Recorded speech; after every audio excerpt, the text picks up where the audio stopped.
You know, I know that some of you grumble about the speakers that we've had in the past because I'd rather hear Ramtha talk because, you know, the information. But I think that everyone that we've had here has been very valuable, and in one way or another,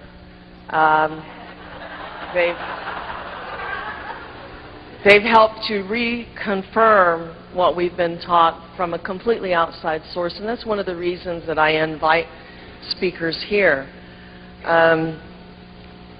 This next gentleman I was introduced to through a videotape from my friend Anne Marie, and then her friend, the captain, sent over this videotape of Alex Collier.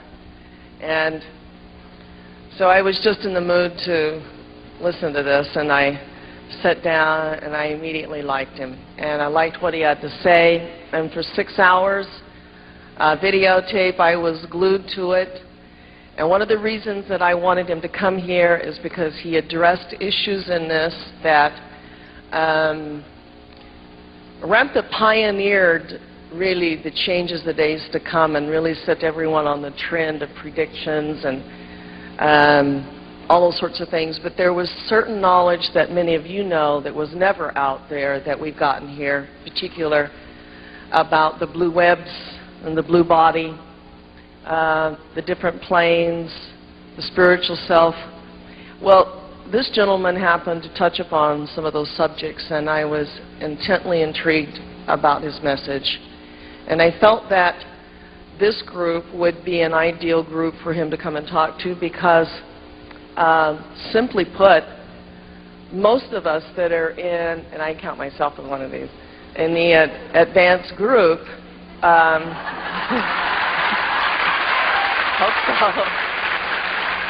I do my field work. Anyway, cut our teeth on changes the days to come from Ramtha. You know, when everybody went hysterically running out and pulling their hair out and say, oh, he's creating fear in the marketplace, and, you know, all these politically incorrect things that Ramtha did, well, it turned out to be correct. And one of the issues that was most difficult to handle was becoming self-sufficient and buying our own land and storing our own food, learning to grow it, learning to prepare it, having our own water, moving out of the city, building our projects and preparing. And there is a school of thought within the school who thinks that's sort of silly if we're gods. But, you know, I love what Ramtha throws back on you. So, well, if you're so hot, then you get out there and let's see you do field work. You know, I mean, that sort of puts that issue to rest. And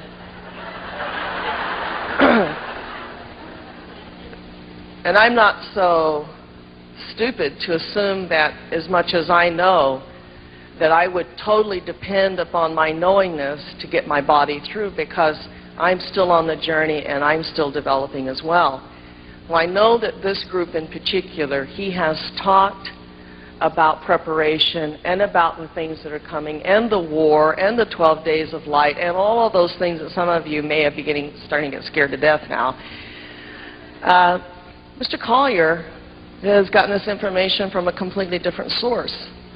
And, well, I felt since Ramtha has not addressed for some time now these issues, because his focus has been on preparing us spiritually and training us to be spiritual beings instead of physical beings, so that spiritually we can take care of our own bodies. That's where Ramtha's whole agenda has been on, to make us preservable for what's about to happen. Mr. Collier's information flows right along with what we've been taught and what most of us have sort of come to accept without fear, without understanding. And I pointed out to him, I said, you know, Ramtha is very wise, and he says, when you're prepared, you don't have any fear. It's when you're unprepared that you have the fear. And you don't know where to go and where to hide and what to eat and how to make it, and everything's turned off, you don't know what to do. Well, preparation is the greatest deterrent for being afraid, and we've had a very great and wonderful teacher who has endeavored to coax us along and give us that sense of self-preparation and sustainment. So Mr. Collier's contacts have been with the Andromedans, and I just love it. They're blue. And he didn't know anything about this group. It was wonderful, and maybe he can give you a little background on that, the group, you know. And so when he asked his contacts, they said, yes, we know who Ramtha is. We call him the commander. So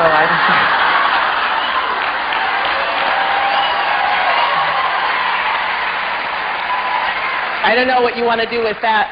We all know that he has that ability to command. So we're not sure what context to take this in. Also, I want to also prepare you for something else. I know what it's like to have a head full of knowledge and 5 hours to try to get it all out. It's taken you 20 years to learn it. Mr. Collier has a head full of knowledge. He also has a lot of questions. He has a lot of information. His talk isn't a pat little talk. It isn't written down somewhere and he's memorized it. He has important information on every topic. And I know what it's like to address an issue and then remember that there's other issues to add to that. So I want you to know that he's endeavoring, and I've asked him, he said, what can I possibly tell him now? I said, everything you know. That's a large request. So understand that there's a lot has to come out in the next few hours. And don't get hung up on a particular question. You might make note of it because he does enjoy question and answer sessions that are legitimate questions that merit being asked. Not what's wrong with my parakeet, but pay close attention. Also, something else you should be aware of, as with the scholars that have come here, and in particular, having a wonderful interaction with the physicists that have been here. You know, I love tangling it up with them, and the only problem we have is that we're thinking the same, but our definitions are different, our words are different. Understand, he's going to be describing what he's called as dimensions. We've been taught planes. He has other words for them, but if you understand that his language is a little bit different, you can follow the context of the knowledge that he's about to impart. And lastly, I want you to know that he has a tremendous burden, because I know that when I began to wake up and know things, that I wasn't happy about it. It made me really sad. And what made me worse was that I realized that everybody didn't want to wake up, and nobody wanted to know what I knew, because it was uncomfortable and it threatened our security and our little box. I think Mr. Collier is sort of in that place now. He has a tremendous amount of sadness about how do you tell people what's coming, and knowing what their reception is, and knowing they don't want to hear it, and knowing what our choices are. So he has a burden, and any messenger, and I can tell you, bears that burden, but any messenger worth their salt will live through it, and I think he will. So it's my privilege to present to you the lovely, the beautiful, the esteemed Mr. Alex Collier.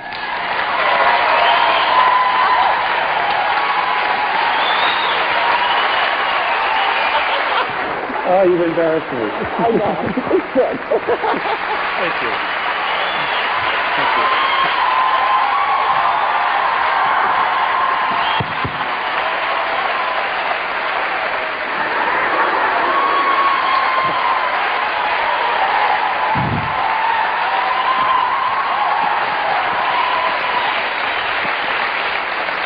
Thank you. Thank you. Thank you. Maybe we could just do this for 3 hours.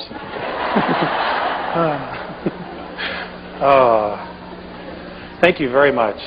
This is the largest crowd I've ever spoke to. I'm usually used to about 100 or something.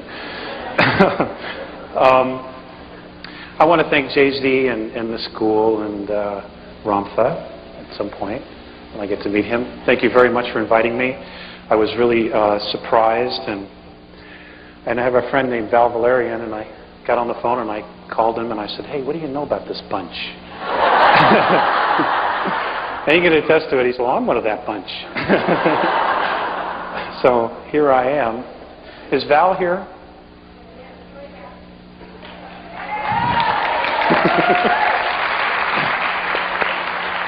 I want to thank Val for putting the information on the Leading Edge webpage.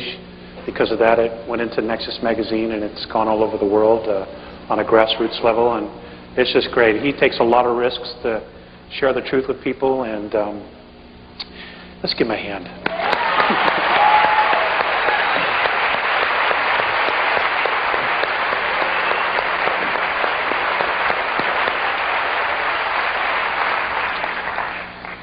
Okay. Brief overview. I have, for 30 years, been visited and taken on board by beings who live in the constellation of Andromeda. They are light blue. They look like that color of that, but they have no hair. Okay, it's interesting. Given quite a few strands of hair away.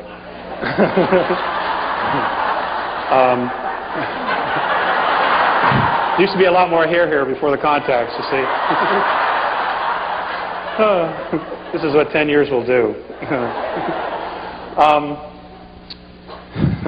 Gosh, I hardly know where to start.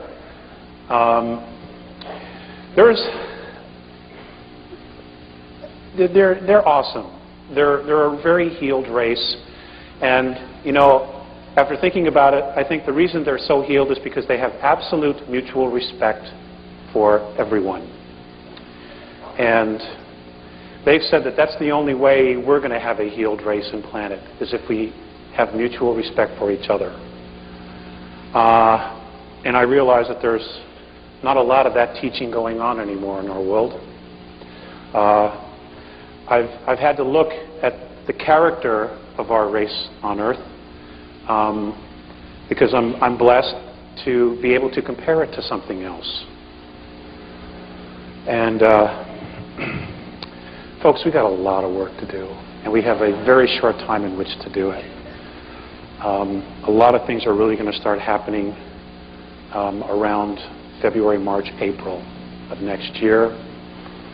And, you know, I wish I could just tell you it's all love and light, but that's just not reality. We live in a duality here. And there are definitely some people screwing races that are screwing with us. And I understand from talking with Jay-Z for about 2 hours, 2.5 hours. It went by in 5 minutes. So it's true, there is no time. That you're being taught a lot of what to do. Self-sufficiency and self-preservation and being totally self-responsible. It is imperative that what you know when you leave here, you go home and you teach. Because this truth isn't out there. And this is one of the sadnesses that I have, is because I have been shown some probable futures. And a lot of people don't make it. 2/3 of the planet don't make it in those probable scenarios. And I truly don't want that to happen. You know, there are a lot of really good, generous people, but they don't know the truth. They have no way of attaining the truth because of where they are on a consciousness level. And you're all teachers. You're all leaders. You were leaders before you came in here. You were teachers before you came in here. But when you go out of here, from what I understand from Val and Judy and Judy Pope and talking to Jay-Z and Greg, that you're going to walk out of here professors, PhDs. So don't be afraid. The word warrior originally meant not being afraid of who you are. Okay, it didn't mean slash them up, cut them up, you know, murder, betray. It didn't mean any of that crap. Okay, it meant not being afraid to be who you are. And you are all true human beings. We are all royalty. And I will get into that.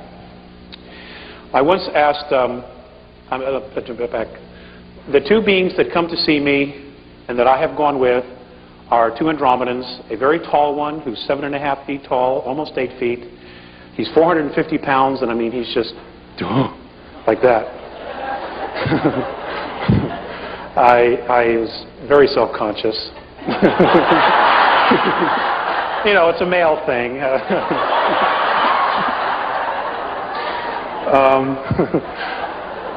His name is Morene. And the shorter one, as they get older, their skin pales, they turn to white. Their average lifespan is, in our linear time, would be 2007 years. So, of course, you see a lot of changes in that amount of time. You know, I mean, hanging out here for 60 years is just the weekend, you know. And the other one, his name is Phaseus. And Phaseus, in our linear time, is 4,300 years old. He is considered a sage in his world.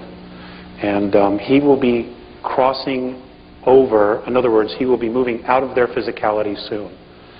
And in Andromeda, when somebody makes the crossover, moves out of their physicality, it's a celebration. You know, we're here, unless you're Irish, it's a somber occasion.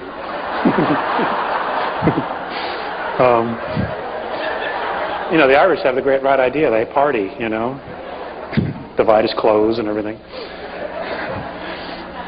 Anyway, I once asked Phaseus, you know, what was to become of our future? You know, what was going to happen to us? And I want to read you this definition of what he said. Now, some of you may have already seen it in the magazine or visited Val's website or, you know, seen the bootleg videos that are all over the place. But this is what they said. Responsible freedom of self-determination. Becoming truly self-confident and free. To unconditionally be responsible for oneself without being coerced to accept some higher authority. Now, I understand this is exactly what you're being taught. And I knew, which is really nice, is this is confirmation not only for me, but also for Jay-Z and her people.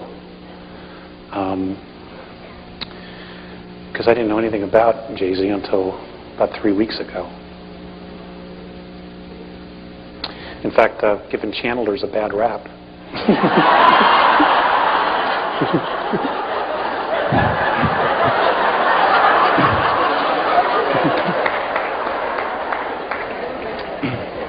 So, what you're witnessing is me eating crow. Oh.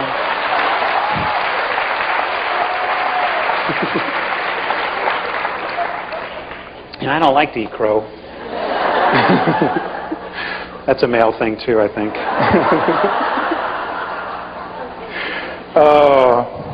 Hey, the changes that are coming are really going to affect, from what I've been told by Morene Phaseus, the males the most. Because we are the most shut down. Not only genetically, but spiritually as well. I'm just being general, okay? I'm not meaning all of you. I'm just pretending like the whole world's listening.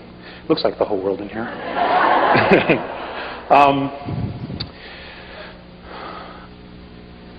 One of the most profound things that I had to experience was that I was living in Lake Arrowhead, California at the time. This is 1987. Contacts had resumed for 2 years. And everything I was having a Murphy year. Okay, I don't know. You know Murphy? Shit happens. I was having a Murphy year. And I was just like, sure, I'll check out of here. You know, the first cab that comes by. Anyway, Phaseus had come to see me, and we had some discussions. There was more teaching, and anyway, it was time to come back, and I didn't want to come back. And I would have embarrassed all of you the way I carried on. But I just didn't want to. I was just like, you know, nothing's working here. Let's try something different. And, you know, here I am in another reality already. So they were bringing me back. I was literally forced to come back. And as I'm on the ground, and they're leaving, lifting off, Phaseus, I hear Phaseus in my head, because he's telepathic, he's strictly telepathic. He said, Alex, turn around. So I turned around, you know, and I'm just crying, and I'm like, oh God, you're abandoning me. And And he just looked at me and he said, Alex, the love that you withhold is the pain that you carry, lifetime after lifetime. And folks, there's not a day that goes by I don't remind myself of that or I don't think about that. And it's helped me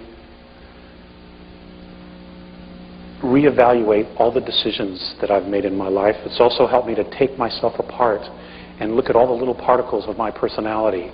You know, what's mine and what isn't mine? What are belief systems that I just think are true, and what is that I've experienced and really is true? And that took a long, long time, and I'm still not done. You know, you're constantly redoing yourself and making yourself over and reevaluating your belief systems. And, you know, our reality here is nothing but belief systems for the most part. And I just, you know, I want to pass that on to you because I've made a lot of decisions, and I'm sure a lot of you have, where your decisions were not based on love and you literally withheld love for some reason, whatever your reason is. And it's time we grow out of that. We have no choice. Okay? Shit's about to hit the fan. And it's really all about love and fear. And fear is withholding love. And I'm going to share with you, I'm going to read you some things in their own words because they put it far better than I do. Morine has learned to speak English. And there will be a time, probably sometime between now and just after 2003, if everything goes well, where he will literally be walking here with us. And he wanted to learn English. And his English is not so good, but you can't blame him for that. You got to blame me for that.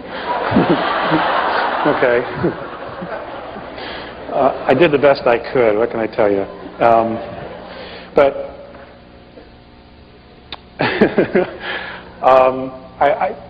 When they talk to each other, they talk telepathically, and their language is holographic, very much like the ancient Chinese language or the ancient Japanese. They're literally holographs, but you can't just pull them up off the page. And holographic language is entire concepts like this. So you will just give one symbol, and in that one symbol is maybe 10,000 years of a history or a meaning or a teaching. And it's very hard to describe, and it's taken me a long time to try to figure it out. And they were very, very patient in teaching me how to understand their language. And I want to do questions and answers because there's so much locked in my head that I have not tapped into yet. And unless you ask the question, or somebody asks the question, it doesn't come up. Okay, so I'm counting on you to ask some really good questions. And if I don't know, I'll tell you I don't know. In my conversation with Jay-Z, she has a very strong foundation because of her teachings with Ramtha. I don't talk the same language. I'm really a simple, complicated guy.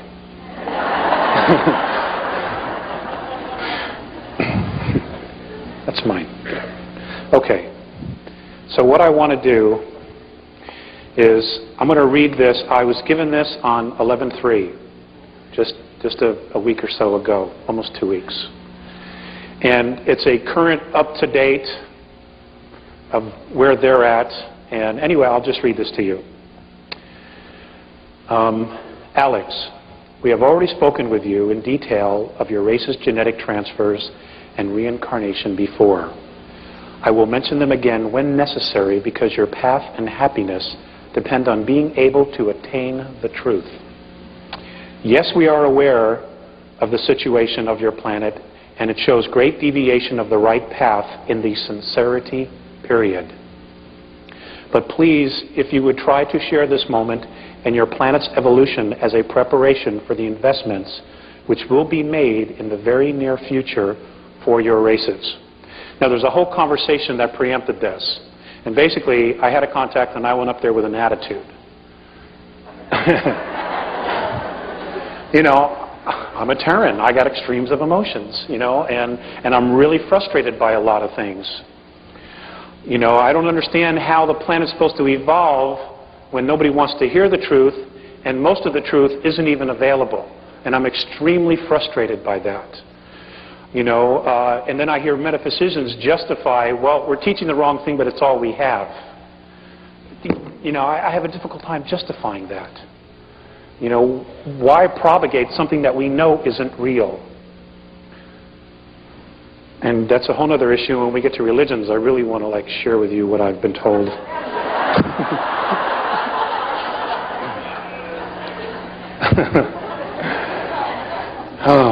Okay, this continues. Since the removal of conditions by density technology, your evolution is going to a faster pace. I think you say than before. We have had to raise the frequency of your planet to move change and enlightenment along. Such a broad word you use, this word enlightenment. It was necessary. This also means great tests of tolerance in situations will be needed by your races.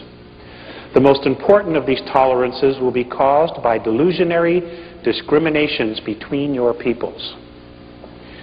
And folks, this is happening all over the planet, and it's such crap. At the present moment, your races are carrying in your DNA genetics the influences of 1,000 centuries. As you count rotations, that's, 1 year. Both the positive and negative aspects. Please understand we are trying to prepare your races for advanced maturity. At present, many transfers occur in your planet from many different cultures and planes. Each member of the races on and in your planet will naturally exhibit their own mentality. They do and will contradict your habitual cultures. They're very specific about the words they use. In fact, I don't even know how they got some of this, because I didn't even know some of these phrases. It's like pull it right out of my head, and I don't even know it's there. Please do not forget that we have told you about mental conflicts, that they cause each to go through tests of maturity.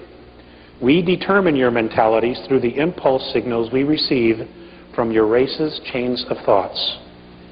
Now the selection of man or woman and the situations they transcend are much more difficult, because their preparation of the future is in accordance with their level of consciousness. Alex, you cannot help all your races. Each member of your races will feel their essence in the balancing of positive and negative as they have done, and it will be weighed in their own consciousness. Those who prepare and invest will be prepared for the evolution to another density. The continuance of your planet, the continents of your planet is changing very quickly. Please don't confuse our compassion for your races with a love for your planet. Please understand that they are separate with our race. We are neither pleased with your world's riches nor dismayed by its poverty. We came to here to assist in the period of sincerity, the clarifying of the original intent in all of us in this Vadya. The Vadya is a tone that they use, and that particular tone means holograph. They've always referred to all of this as a holograph. Because of lineage to your races, we have returned to you. Your world is a place of veiled consciousness. In order to be embodied in physicalness, all frequencies should be assembled in a whole intent. The very distresses, the many anxieties are the result of conflict with the limitless awareness in your races. This is the reason why your planet races cannot attain your own selves, and yet you desire to possess everything. The reflections of your evolutionary state of physicality cause your races not to live comfortably on your planet. On your planet. Your present religions cause your races to unify your physical bodies with your abstract egos. You call this progress. We do not. Stop looking to your physicality to bring you enlightenment. Your bodies are the effect of the cause, which is intent, moved by emotion, which creates physicality. This is their perspective. During previous past times in your third density, education of the soul took many incarnations of life and death of the physical body. Situations and reincarnations would reflect the system, it appears. All beings would transcend your physicalness in accordance with the degree of consciousness attained. Since it appears that your races, having no concept of the law of consistency, became very fragmented in extremes. Religions became divisions of beliefs, and conflicts among your races took place. The worship of belief systems and idolatry came into existence. Reincarnations have become history, and by this means your races, Alex, and others than yours, have a probability of directly attaining your full essences. The reason for telling you this in all clarity is to free you of the conflicts and contradictions, so your races can attain the truth as soon as possible. So don't ask us about yourself. Ask about yourself to your own self. If your races cannot attain the truth and cannot be unified with your original intent, we will not be able to be in touch with your planet races.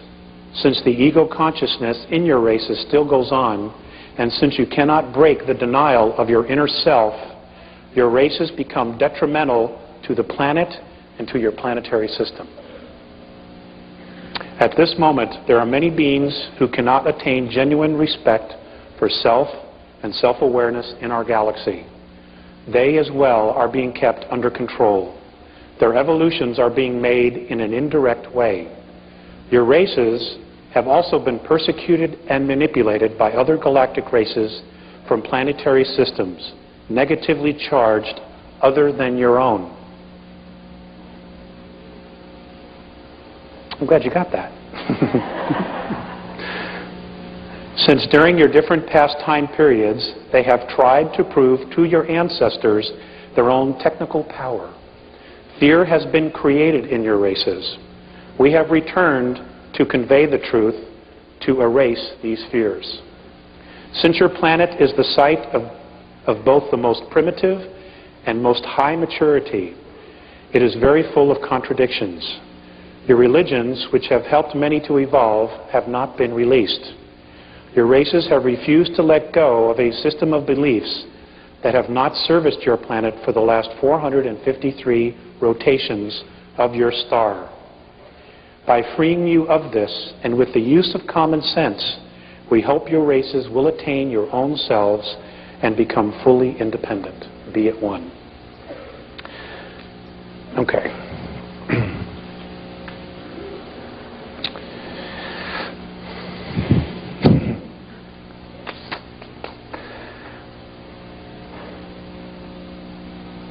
In their perspective, and you know that's what it is. It's obvious that there's just not one truth. There's many truths. The one truth is that we all exist. That we know. Okay, that we all have an essence that is undefinable, that is truly eternal. They say that third density, somewhere around the beginning of December, the year, what we know, linear year of 2013, will implode. It will implode.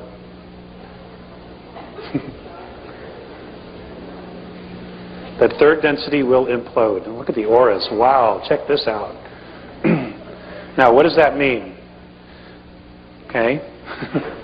I don't know if this is true, but this is what they say. They're convinced that literally what's going to happen is that there's going to be a graduation out of physicality.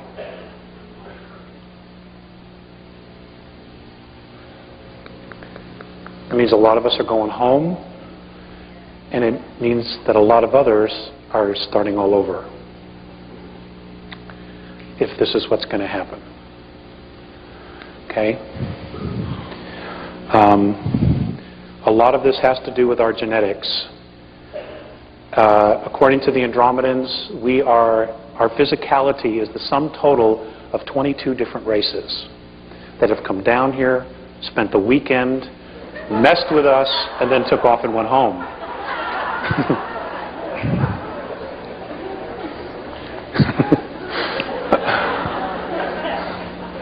Okay, intermingled, you know, left children behind, and just took off.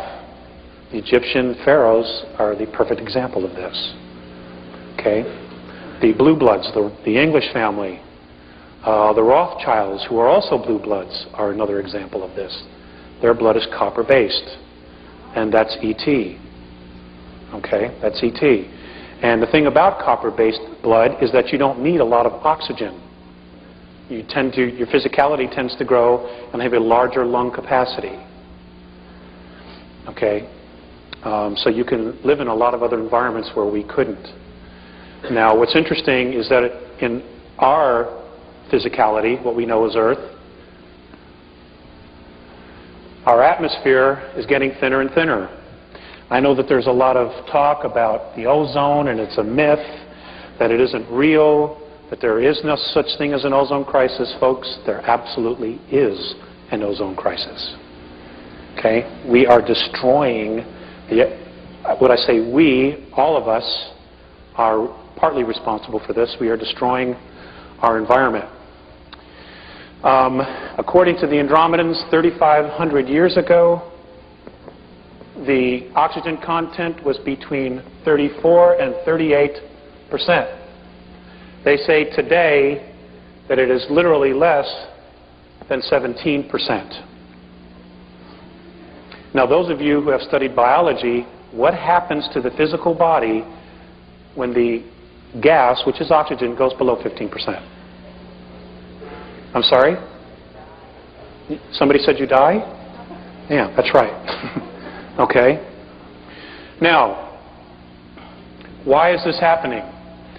Because a group of beings who are Terrans, who are Earth beings, have been made a promise by a group of extraterrestrials that have Orion belief systems that if they will get rid of some of the races on the planet, that the extraterrestrials will use their technology and restore the Earth to its original state. Okay? Some of that genocide was to be done by viruses.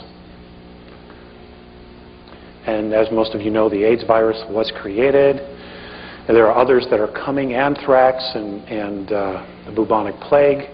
You know, all of these things are coming back new and improved, I'm afraid to say, because there's some really, truly crazy people that are in positions of power on our planet.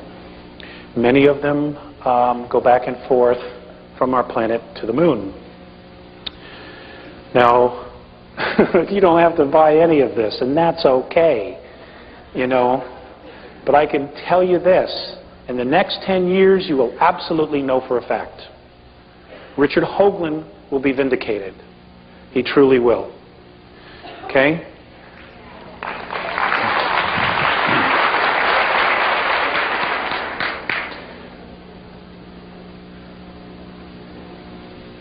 There are ruins on almost all of the planets in our solar system. There is life as we speak on Uranus right now. There's life. Plant life and mammal life as we speak. Okay? It's there. If you want to do something to burst everybody's bubble, you know, get them to send a satellite there. You know, and if you have any connections, get them to keep the cameras rolling as it enters the atmosphere. Anyway, I want to talk about genetics. I'm going to read to you something that was given to me on 8/6 of 96. Actually, it was given to me a little bit sooner than that, and it took me quite a while to get it to Val.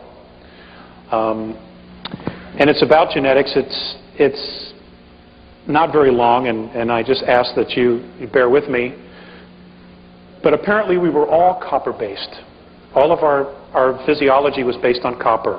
We were all blue bloods. Okay? We were all royalty. In fact, we still are. And the reason it isn't is apparently because of a nuclear war that occurred here. One of the nuclear wars that occurred here. Now, why Earth? Well, number one, it's a really beautiful place. Okay? It's not the only planet that has water. And when you listen to the scientists talking about, the different moons that have water on them, you got to ask yourself this: where did the water come from? If you have a moon that has no atmosphere, how did the water get there? Because it wasn't always there. It wasn't always like that. It had atmosphere. They were moved. Even Earth was moved from its rotation twice. And there's a possibility, if it's able to happen, and I talked with Jay-Z, that they want to do it again. The flood of Noah, okay, is a moving of the planet from its original orbit.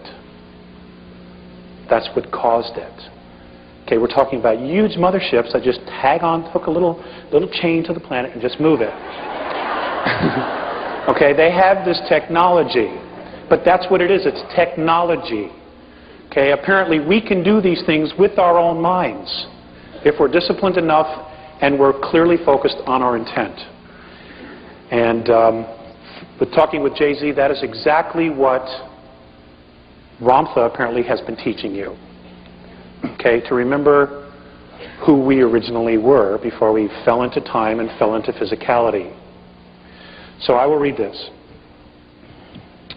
In your linear time of third density measurement of 439,231 rotations ago, war on a grave scale occurred in your solar system. This aggression occurred against those on your worlds that included not only you Terrans, but also those of Nibiru. This invasion of your system by Orion was led by a queen named Suti. This war was destructive on many levels and frequencies of physicality. We will focus tonight on your Terran physical form. It matters little to those who hear you, Alex, who do not listen. Please share this regardless of any emotional return to you in challenge. When your science truly removes their bigotry, they will discover of the wisdom of it. The last grave conflict was very harmful to your physical form. Many weapons of destruction, many of atom splitting have been used, which means nuclear weapons. This is the reason for most of your Terran skin tones. We shall explain. Orion was and is most interested in the females of your race because of the procreation, reproductive, and genetic strengths. We want to share the fact that much of your Terran history has been misleading in its truth by those who eventually conquered in control of your solar system. Nibiru won, but only a short battle, before they and other outposts were forced to leave your solar system because of genetic damage. Your original races were green-skinned. This we know because of large copper traces in your Terran 22 blood types. Also, the pituitary and thyroid were fully functional. The genetic damage to these organs was caused by radioactivity in air and all things of contact. The air was like this for a long time. It caused the genetic memory of these organs to be closed and almost atrophied. Your world experienced drastic changes in climate and massive magnetic fluctuations. Your different skin tones, spraces, are a result of an edema damage to your blood. It was then necessary for survival to create self-sufficient and contained environmental habitats, both above and below the earth. Now, folks, this is what the Garden of Eden was. It was an artificially created environmental habitat. Okay, it's like like what Richard Hoagland's been talking about. You take a dome city, you build this dome, and then you terraform it underneath it. It's exactly what these were. Let's see, where was I? Much of the fossilization of your Terran remnants is caused by this radiation of your planet. Your system contained 3 suns at the time. Only 2 remain.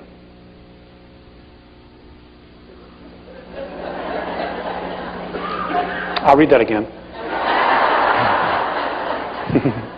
Your system contained 3 suns at the time. Only 2 remain.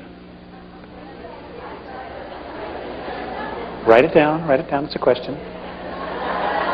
Your physicality, your physicality in its original form contained a great balance of zinc, copper, magnesium, and iron. Your true blood color was green, like your chlorophyll. Some, we have discovered, even had a gold tint in it. As such, your physicality could survive in a high carbon dioxide atmosphere. Because of this, because of this skin color, the only stars in your system that affected your physical form were in the color spectrum of orange, red, blue, and green. Now think about that. Okay?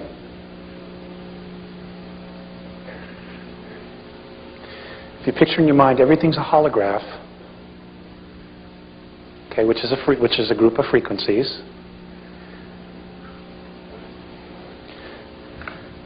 Because of this skin color green, the only stars in your system that affected your physical form were in the color spectrum of orange, red, blue, and green. Many of your Terran races were stranded on the surface. The genetic changes were the result of radiation damage.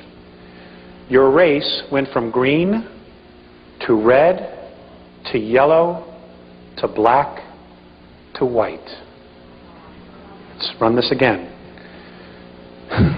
Your race, skin color went from green to red. It's the Native Americans, the Egyptians, and the Mayans. To yellow, which are your Asians. To black, which are African and Afro-Americans. To white. Your white races were then considered to be genetically the weakest.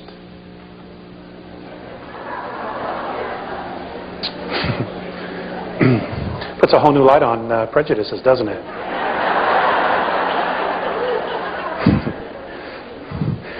I know the Nazis aren't happy about this.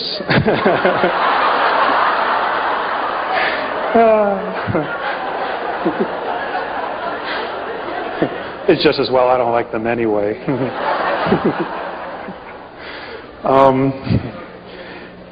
As such, the survivors and descendants of the war were genetically altered and became white through edema. And they were persecuted and forced to live underground, only to surface 5,508 rotations ago to the surface of your world. Now somebody had read this and they sent me an email and they had said that, I don't know, somewhere that there's a legend that the white race appeared out of the mountains of Tibet some time ago.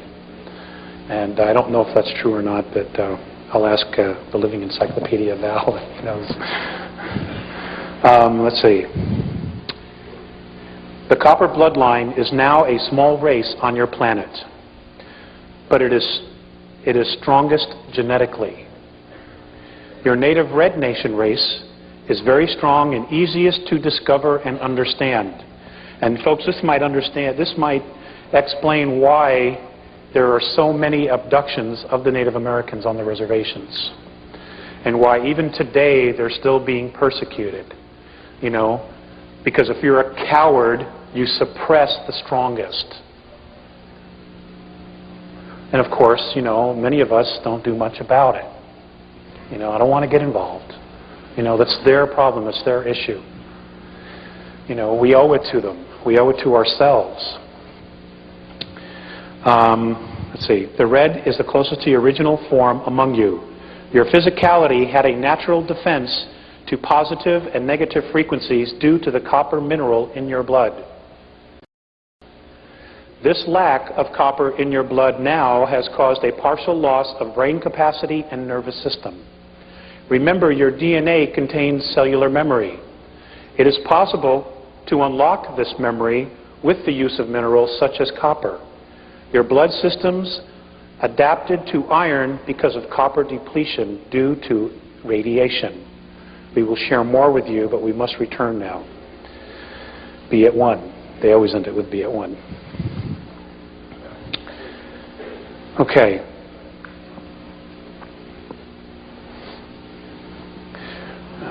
Just keep going. Are there any questions? I don't want to bore you. Thank you, thank you.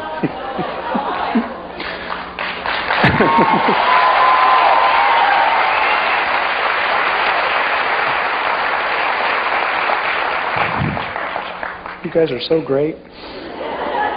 I'd take you all home, but I can't feed you.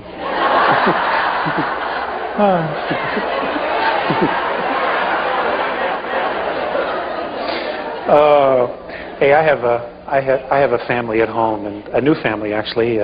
My wife and I just had a baby. He's a month old today. Thank you. He's totally cool.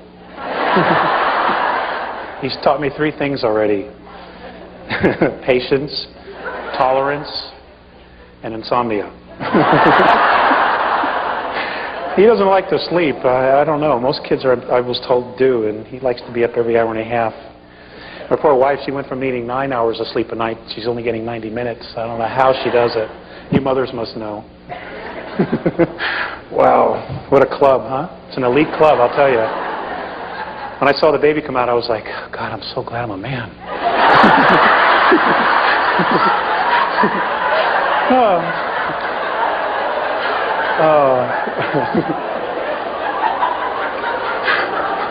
My wife said it was like passing a watermelon, and I can't imagine what that's like.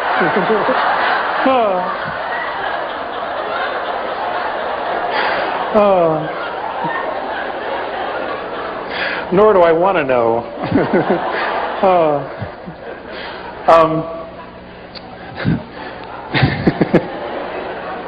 Let's see.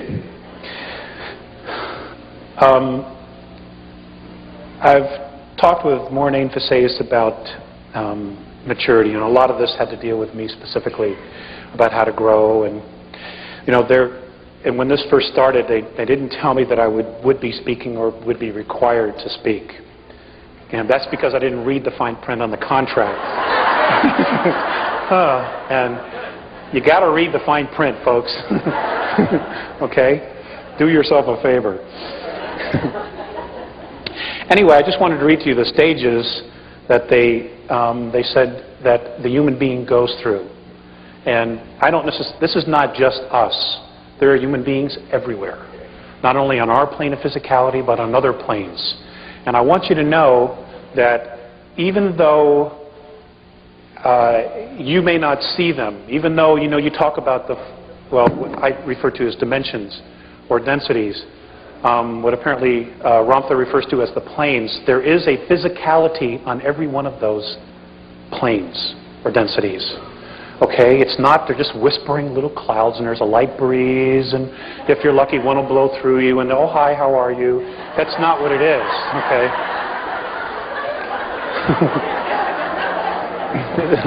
It's a lot more complicated than that.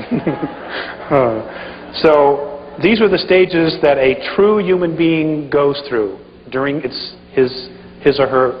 evolution. The first is the wandering, where we come from, why, our purpose, and gathering our tools. The second is an initiation, preparing our own path, each one different, purifying, and hopefully centering. The next is honoring, understanding the source of our creation. That's a biggie. Recognizing the sacred in oneself. And I guess that's exactly what you're being taught here at the school, is how to recognize your sacredness.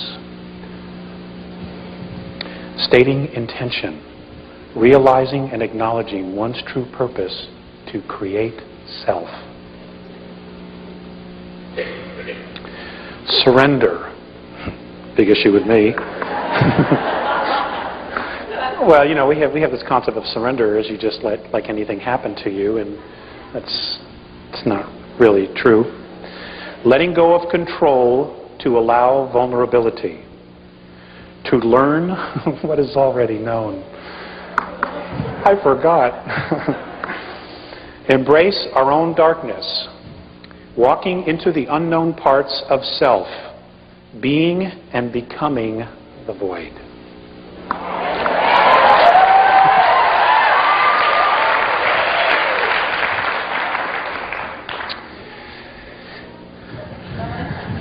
Yeah, I'll do that after I go through it the first time.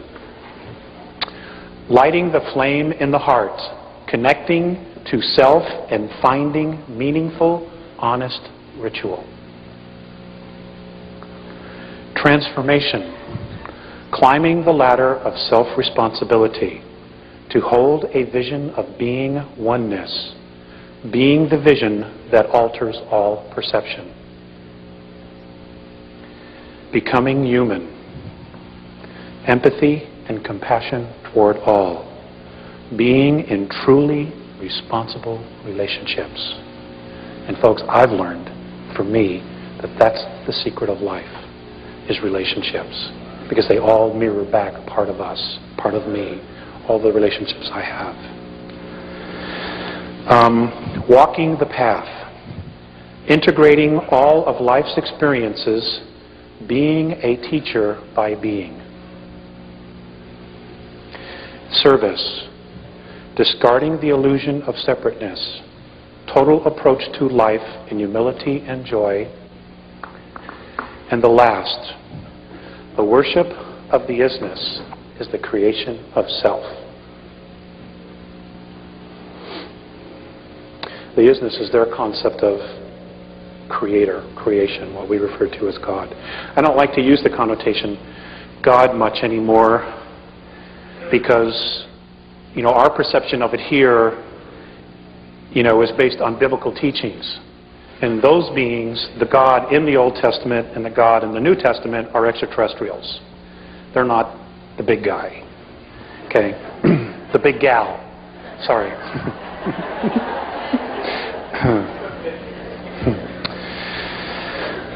Okay. Are there any questions now? Okay. Let me get some water.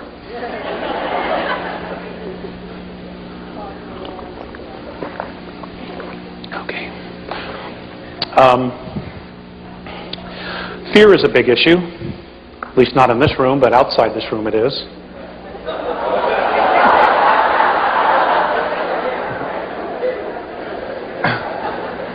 It is with me on bad days,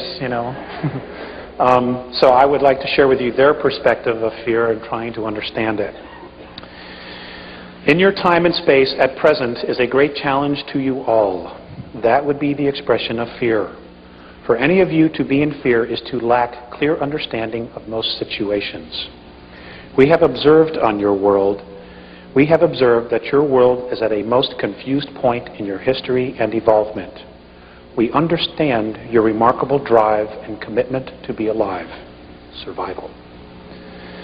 We, however, are not understanding of your need to create tools of death, expecting they will keep all in a space of understanding and peace.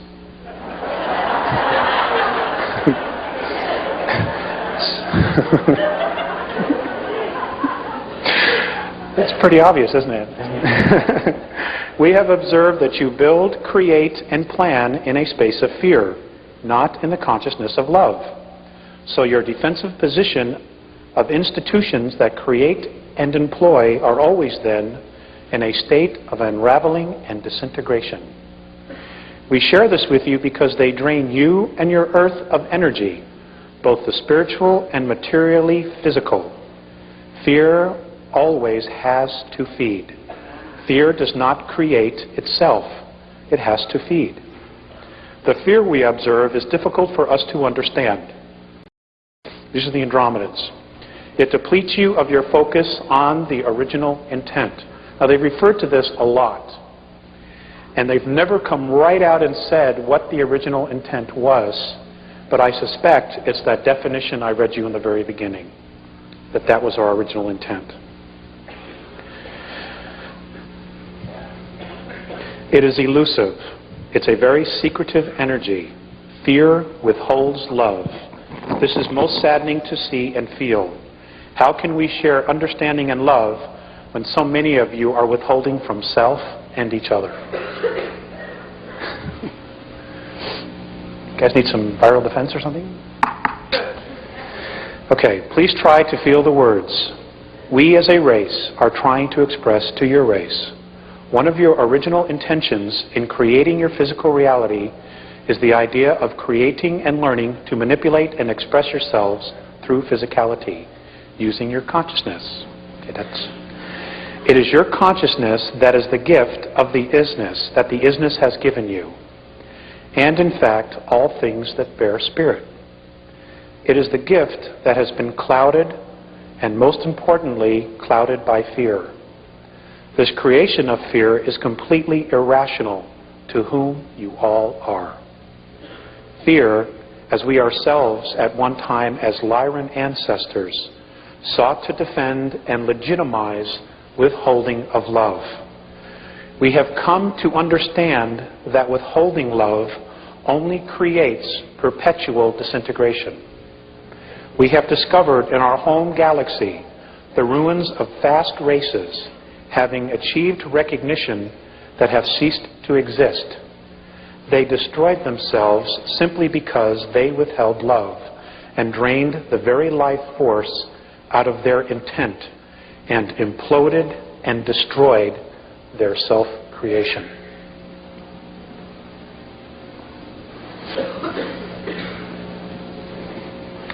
Fear is the opposing projection to original intent. The first projection of fear is denial.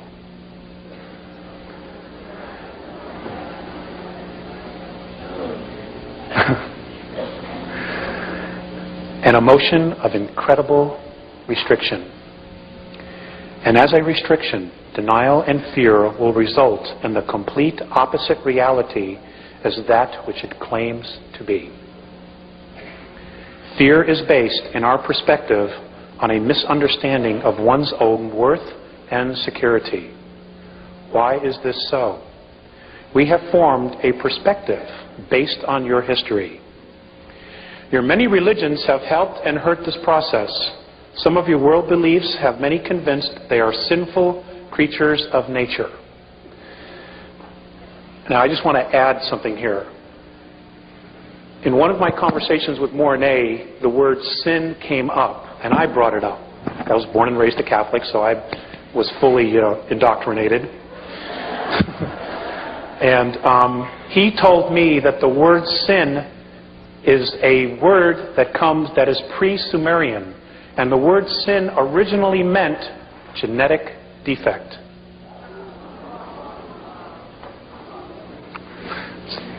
So maybe that'll help you with a perspective when you read the Bible again, if you should read it again. Some of your world beliefs have many convinced they are sinful creatures of nature. Your sciences teach that your physical form is a pool of chemicals thrown together by accident, so that you are all an accident. Living meaningless lives of chance. And folks, the first group of ETs that get here, who are not going to be benevolent and they're going to pass themselves off that they are going to be telling you that basically that we are their creation, that they own us because they created us. And the fact of the matter is, they didn't. Okay, it's another lie, and the first group will probably be those from Sirius B that will be openly contacting us. They're full of shit. Okay?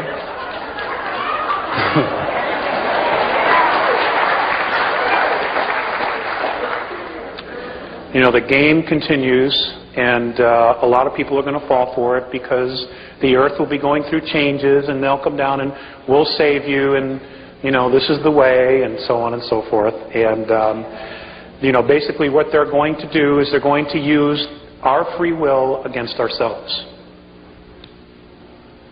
Because that's what you have. That's all you have, is your free will. It's the only true sovereignty you have in this menagerie of a holograph which we call existence. Okay, you are because you want it to be.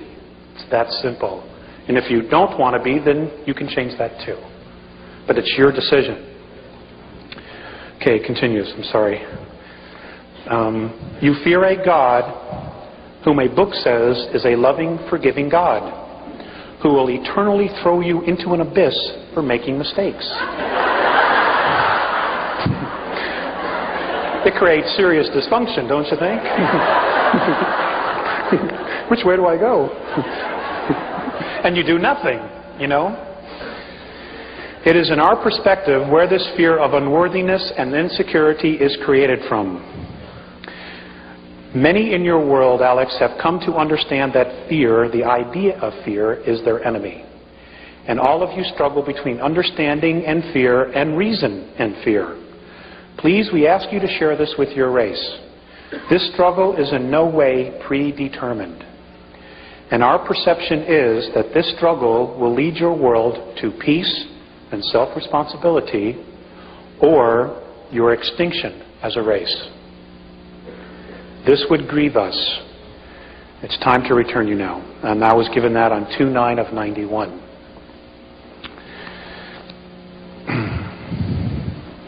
So,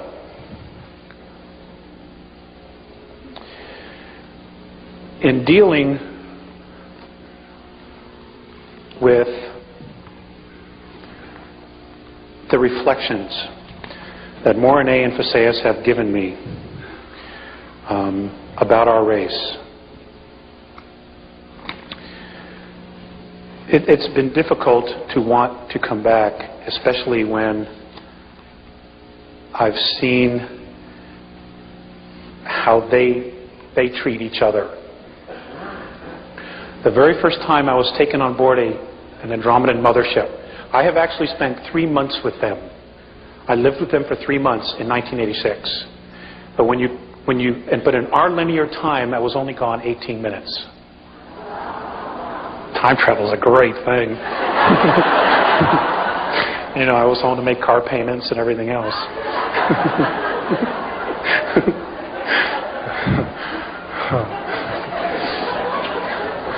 And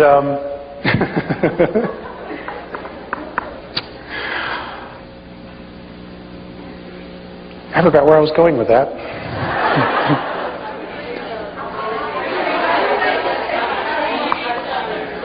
Oh, okay. How they treat each other. Anyway, the first time I was brought on an Andromedan mothership, and they are 900 miles in diameter. Okay. They are completely self-contained worlds. Everything they need is there. I had to wear a belt so that it would keep my physicality together, so that I could spend this time with them. With the very first time I walked on, and in the middle of, they're made up of different levels. The craft I was on had 24 different levels. And in the middle of these craft, there is a 21 mile by 21 mile park with trees and everything. Okay? And they use extensive technology and holographs. And they can literally create their sunrise, their sunset. Okay? And the trees and plants grow because it is a holograph, but it is real, even though they're creating it with technology. The very first time I walked on, there were children. They teach their children in the middle of these parks. Everything's done in nature, like very much like the Native Americans used to do. You know, when the teepee got too small. And I walked on, and there were a bunch of children there. And as we walked out of a corridor, down a corridor, and out into this huge space of what looked like, could be anywhere, like Agura Hills or someplace out here, a park, the children moved away from me. And I was like really hurt. You know, I was like, oh man. And I was like really hurt. You know, I was like, oh man. And Morine immediately picked up what I was feeling, and he said, it isn't you, we have been teaching them about your race.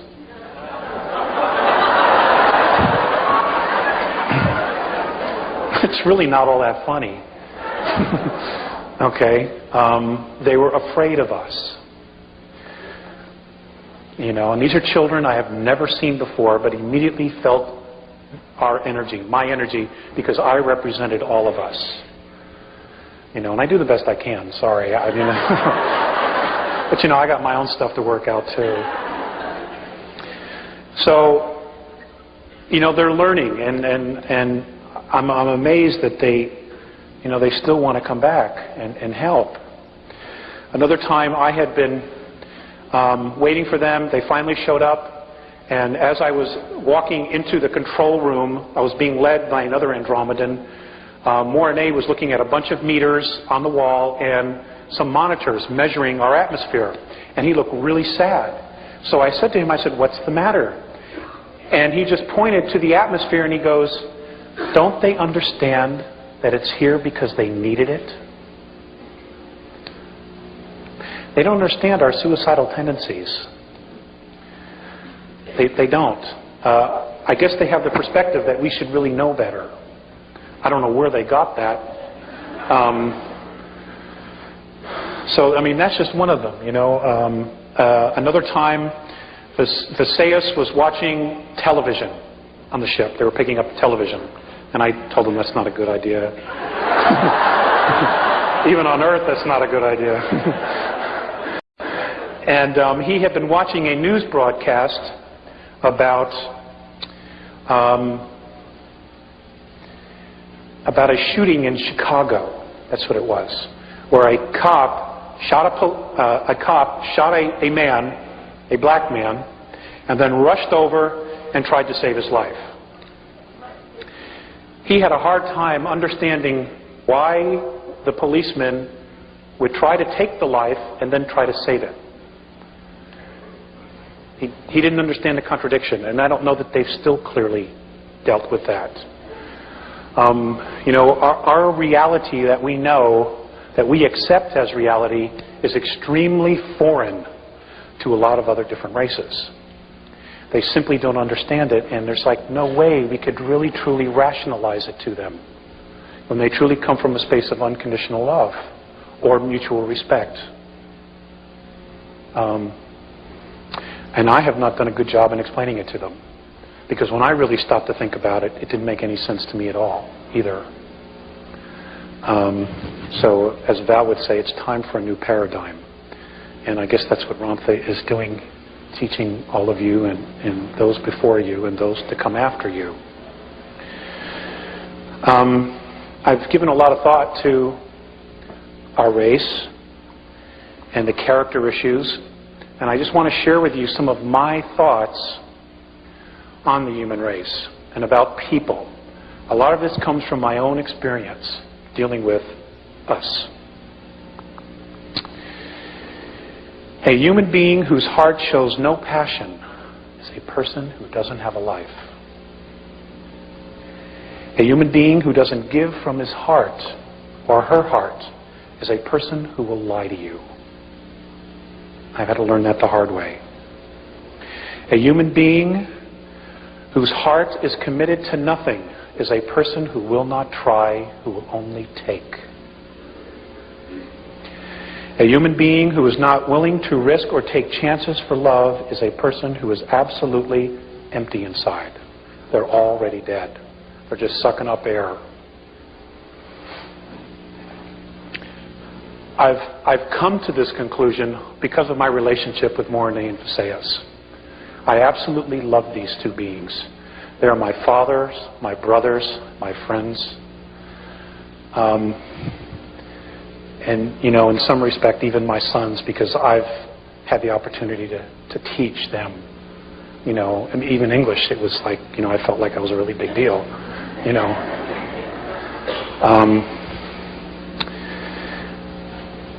You know, there's so much information out there that is totally bogus.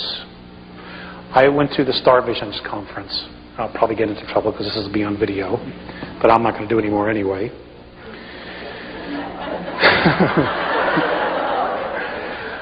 You know, I don't pull any punches. I really don't. I mean, what the hell? Life's too short, right?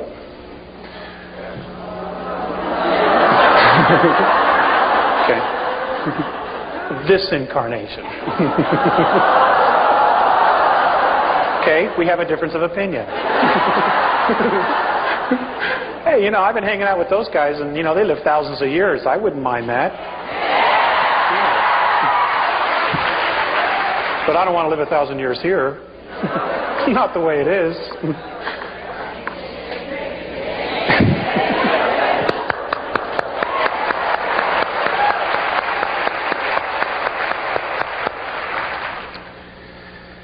Okay, where was I? Star visions, thank you. See, it's the insomnias, little munchkins around 3:30. Somebody wrote in a card we got, up around midnight, when you hear that mournful cry, just remember at 3 a.m. you can give it another try. And it's so true. The star visions, there was a guy there who had some pictures of some craft, and he said that he has been in contact with the Syrians. And he mentioned Cirrus B. And then he went on to make a speech, and Jesus Christ is a starship commander.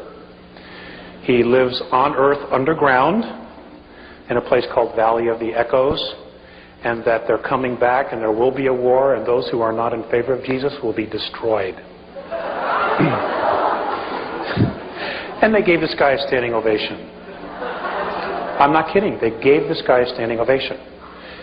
And it was really sad, because these people don't have a clue. They don't want to take responsibility. You know, they can totally thwart this war.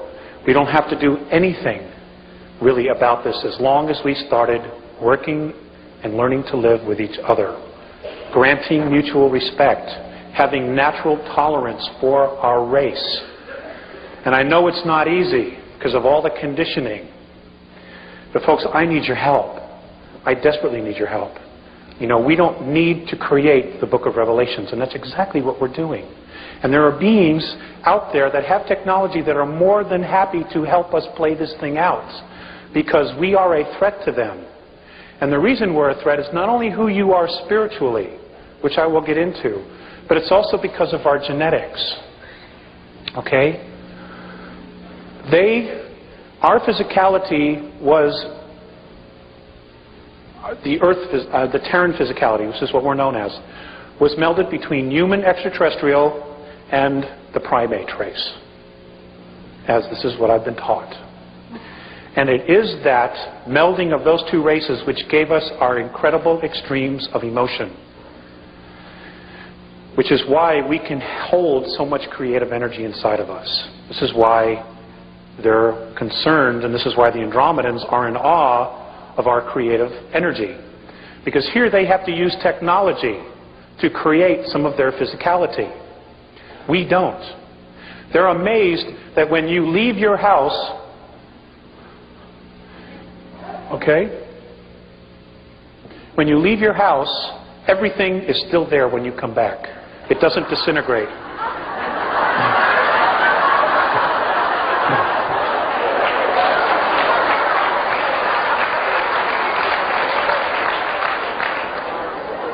Now, if you live in South LA, well, then you got to worry about your stuff being there.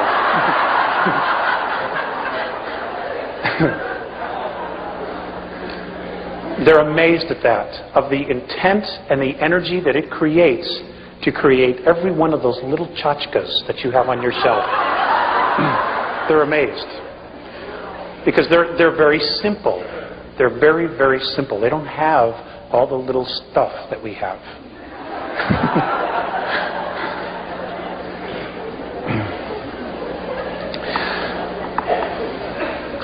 According to the Andromedans, what they have been able to discover, and apparently other races also have discovered this, is that they say that in what we know is our universe, which is a holograph, that there are 11 layers. I'll just deal with this. 11 densities, and now apparently there is a 12th. This is their perspective, okay? And they say that we fell into time, into physicality. They say, the Andromedans say, that many of the other extraterrestrial races are fascinated by what it is we know that we have locked up inside of us. Because we have already evolved to that level and then have come back to start all over again. They don't have access to this. What they think we know, what apparently is locked up inside of us. Not only that, but apparently we specifically chose this physicality because of the vibration that we held, because of the primate and human, because the physicality was able to hold such an extreme of emotions that we chose this physicality. And when you couple that with the idea that this physicality is also made up of 22 races, one of which includes the Andromedan race, they say we're royalty. They say that every single one of you is royalty on this planet. That you are royalty. And that many of the other extraterrestrial races, particularly the benevolent ones, acknowledge this because of the fact that we are spirit and we have these genetics inside of us. The dark ones, which include the gray men and others, they see us as beasts because of the primate. How can we allow this to surpass us? And this is why the constant genetic and mental manipulation.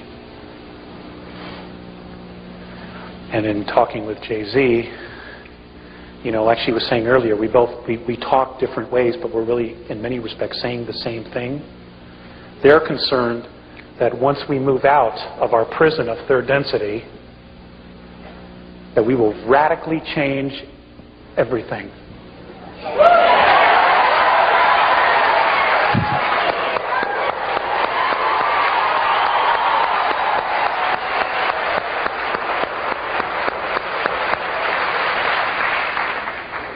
I don't know about you, but I need a change.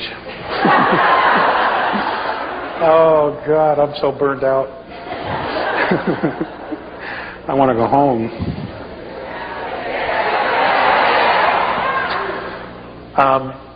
The Andromedans told me that the reason that I am one of 4 contactees, apparently there will be more added in the very near future, and I hope that some of that has to do with my griping. I've bitched and moaned and everything else. It's just impossible, you know. There's just not enough people.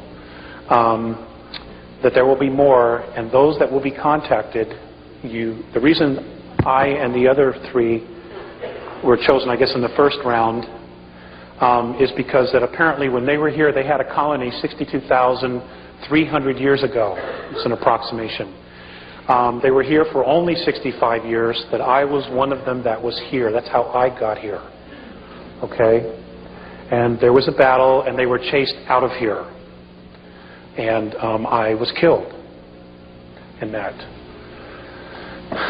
So, you know, when I write this number on the board, 62,000, that's a large number to me, you know. And I know it's linear time, and I know it feels like it was just yesterday, but I know that I'm from another place.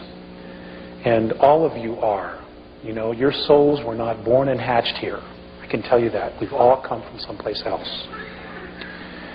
They say that our universe, what we know is our universe, if we were to put it in our linear time, is a 21 trillion-year-old holograph. They also say that there are 100 trillion galaxies total in this, which we call our universe. That's including the other dimensions. 100 trillion. And some people still don't think there's life out there. I don't know what to do with folks like that, you know. I have some really good friends that I work with that are, very, very good people. They're very awesome people, full of integrity. But they are convinced that there's going to be a rapture and they don't have to do anything but just wait. And God, that pisses me off. I mean, there's so much work to do and you're just going to sit on your butt and wait? Suppose he changes his mind, I said to one guy. He goes, oh, he couldn't do that. I said, is he God? Well, yeah, well, then he could,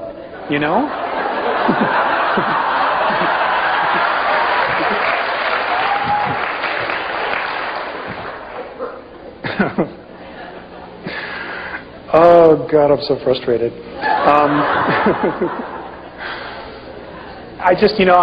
I feel the pressure of things starting to get tighter and smaller.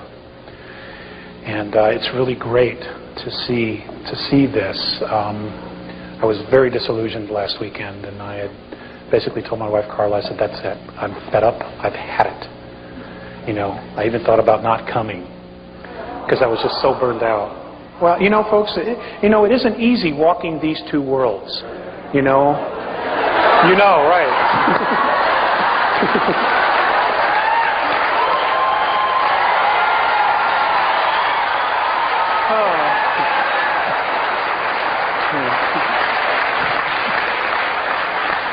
I forgot who I was talking to.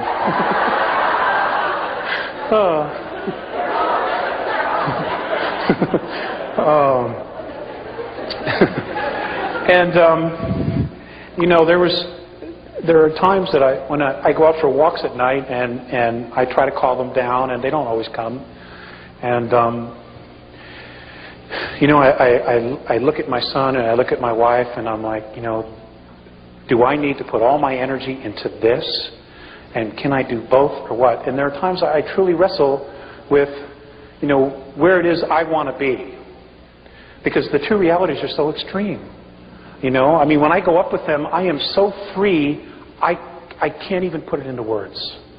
And when I come back here, it's just like, there's the phone bill, the electric bill, the gas bill, the car payments, the insurance, baby diapers, formula, goat's milk, all these little things, And I say to myself, God, they really got the right idea. They keep it real simple. And all their energy goes into creating themselves. They're not distracted by all this other stuff. And I wrestle with that a lot. And I haven't come to a conclusion yet. I'll keep you posted. Okay, I want to read you something else that was from Phaseus. This was given on 6/5 of 96. The most necessary action now for all of you who are aware is to do what you are capable of to illuminate your degenerated societies. Consciousness is your scale. It always provides balance, which does not fail. It speaks to those and tells them what to do and what not to do, to one or all beings who choose to be evolved. The administrators of your governments are responsible for professional order, not your moral codes of order. The key to your happiness, Terrans, is in the hands of your own consciousness. We have perceived that you Terrans have arranged your lives not according to yourselves, but according to others. Your disappointments are due to this fact. This kind of conduct of yours is what is limiting your races. Each one of you is a free soul, a free consciousness. No one is the servant or slave of anyone else, though the hidden ones would trick you to believe otherwise. Mutual respect is imperative for a healed planetary race. Help is being extended to you, if you so want it, because of our genetic lineage to your races. We would like to be with you during your difficult times, and we are right on the edge of that. Today, you are a planet and a race that destroys itself in ignorance. Your goal is to uncover the genuine human beings lost deep within yourselves. Always be at one with yourself. And then he went on at another point and said, "We have been in communication with many races in discussions regarding militant decision-making. We all agree that conflict in the end serves one purpose, to create fear. And this we know removes the original intent from creation. We are hopeful that sincerity will gain a momentum." Just because they have these really fancy ships and, all this other stuff, it doesn't mean that they're great guys to go have a beer with. Okay?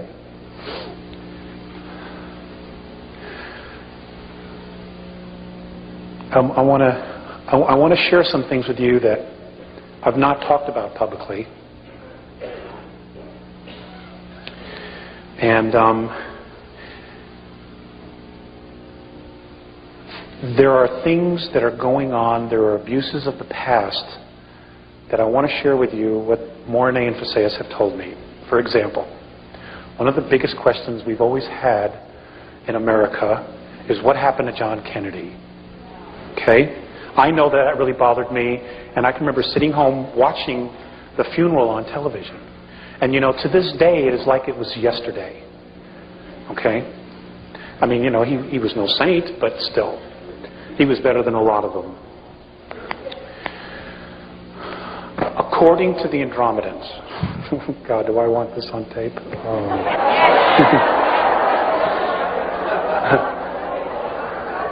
I just remembered.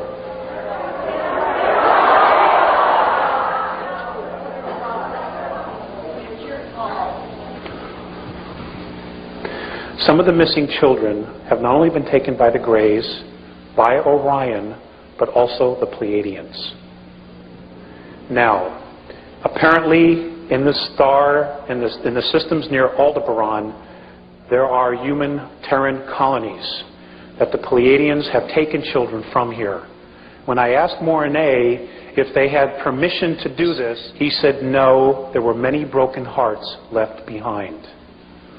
Okay, again, whatever the justification is, it's still a violation of free will. And that's how you have to measure somebody else's actions. Okay?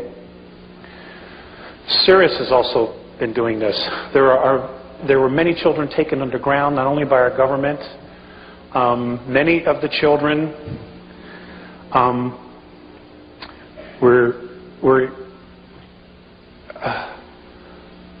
were eaten. Okay? And I see a lot of heads shaking up and down. I just want you to know that the Andromedans confirm this as well. And ladies and gentlemen, they are our future. Whatever it's going to be, they are our future. And you've got to protect your families. Okay, the family is the target. Because that will pull the rug right out from underneath our society in a heartbeat. Because a lot of people find their strength, even if they're cowards, they find their strength in their families. When that doesn't exist, then we got big time problems. Children are leaving this planet at least 100,000 a year. And you're not hearing about it. It's from all over the world. They're just being taken out of here. And the ETs some of the ETs feel like they have a right to do it. And basically, it's a deal that was cut with our world governments. Okay? I wanted to share that with you because it might help you when things totally start to unravel. And for those of you who are Americans, you're about to witness the great implosion of the United States government starting this year, starting after April. It's just going to start to unravel next year. Okay? The lies are going to start to come out. The truths are going to start to come out. And you're going to be blown away at how corrupt your government is. Okay, again, I forgot who I was talking to. You got to understand, I don't talk to an educated crowd like this, this is really a treat for me.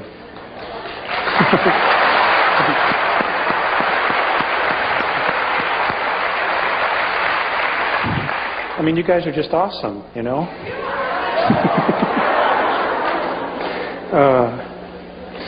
Let's see.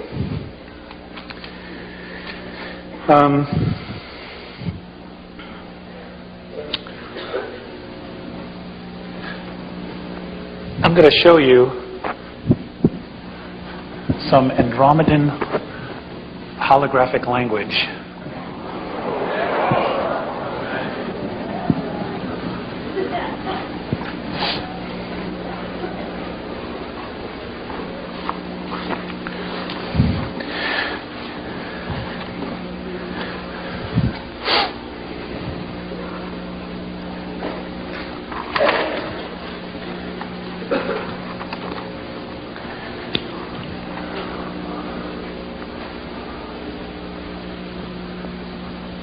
Now, remember, this is only 3D. If you can in your minds, use your holographic technology that you're being taught and pull it off the board and be able to move all the way around it.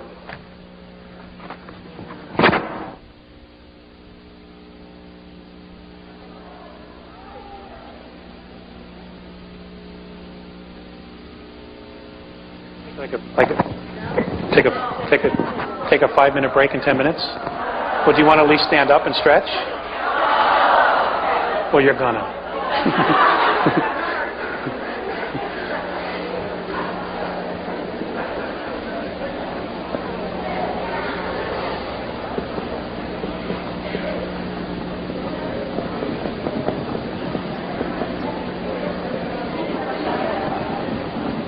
Okay. I'm not an expert on how holographs work, but in this holograph, if you could see it physically, all the way around, contains information. This symbol, when given holographically to another race, totally tells them everything about the Andromedan race.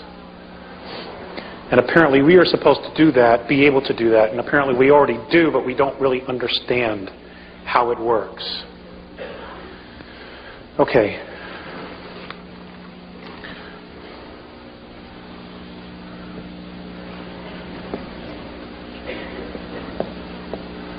This is the symbol for love or mutual respect. This is not a money sign.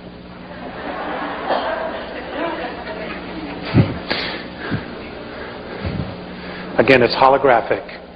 When they say this, if they were to project it inside of you, and our consciousness and both our hemispheres would totally understand it, in this one symbol would be their entire concept and everything they know about mutual respect. See, it's simple. It doesn't take 200 pages to explain love. It's just, there it is.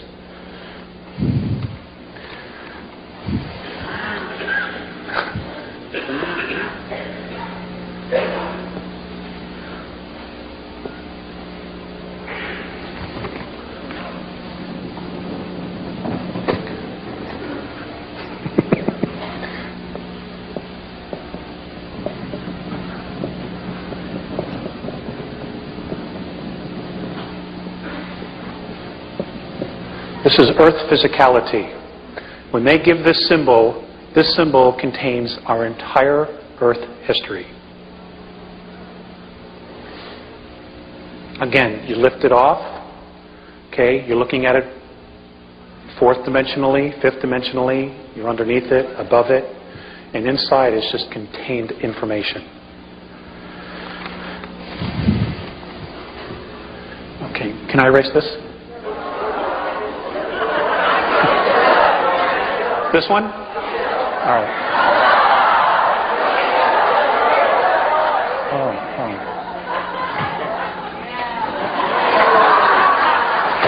Thank you. This is very cool.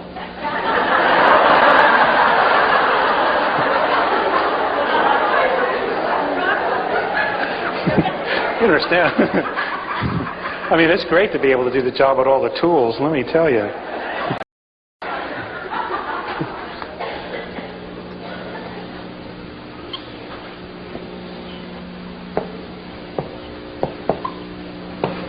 That's a symbol for war or confrontation. Oh, God, the water's really good here.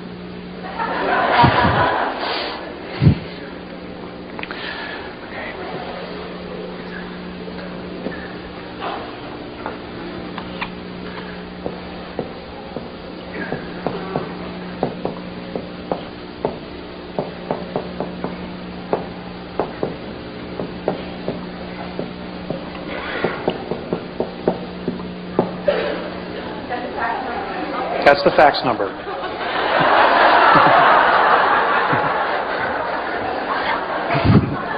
Or the email.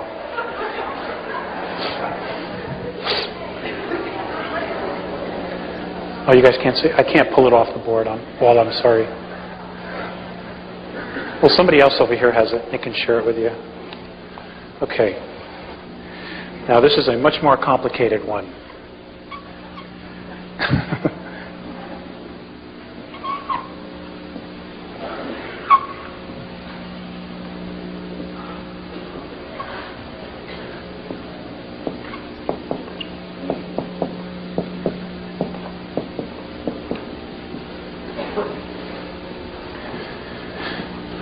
That's the symbol for the earth races. That's all of us. White, black, red, yellow, and green.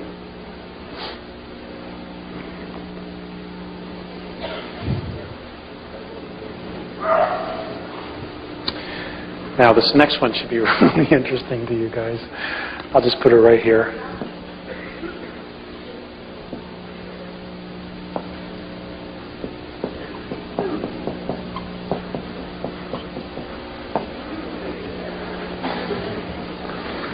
Now, those of you who are into astrology, this is very similar to the circle cross, which goes back to history.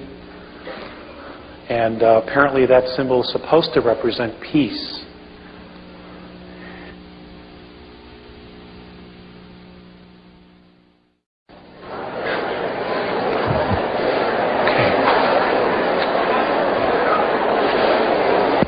How does it do that? Okay. Whew. I can't, I'm wired.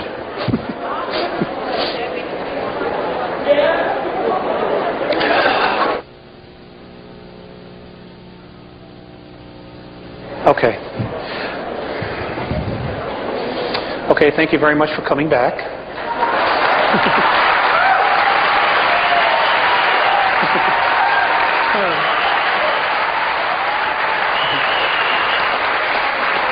That was really unfair. I know you're a captive audience.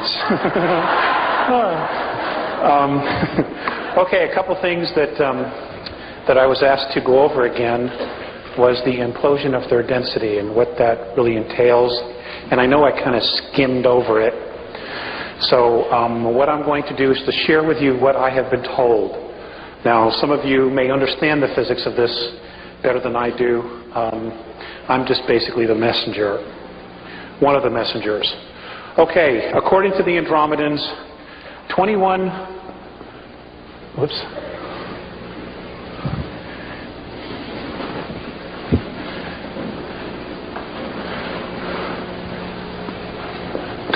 trillion years ago, as we are in linear time, apparently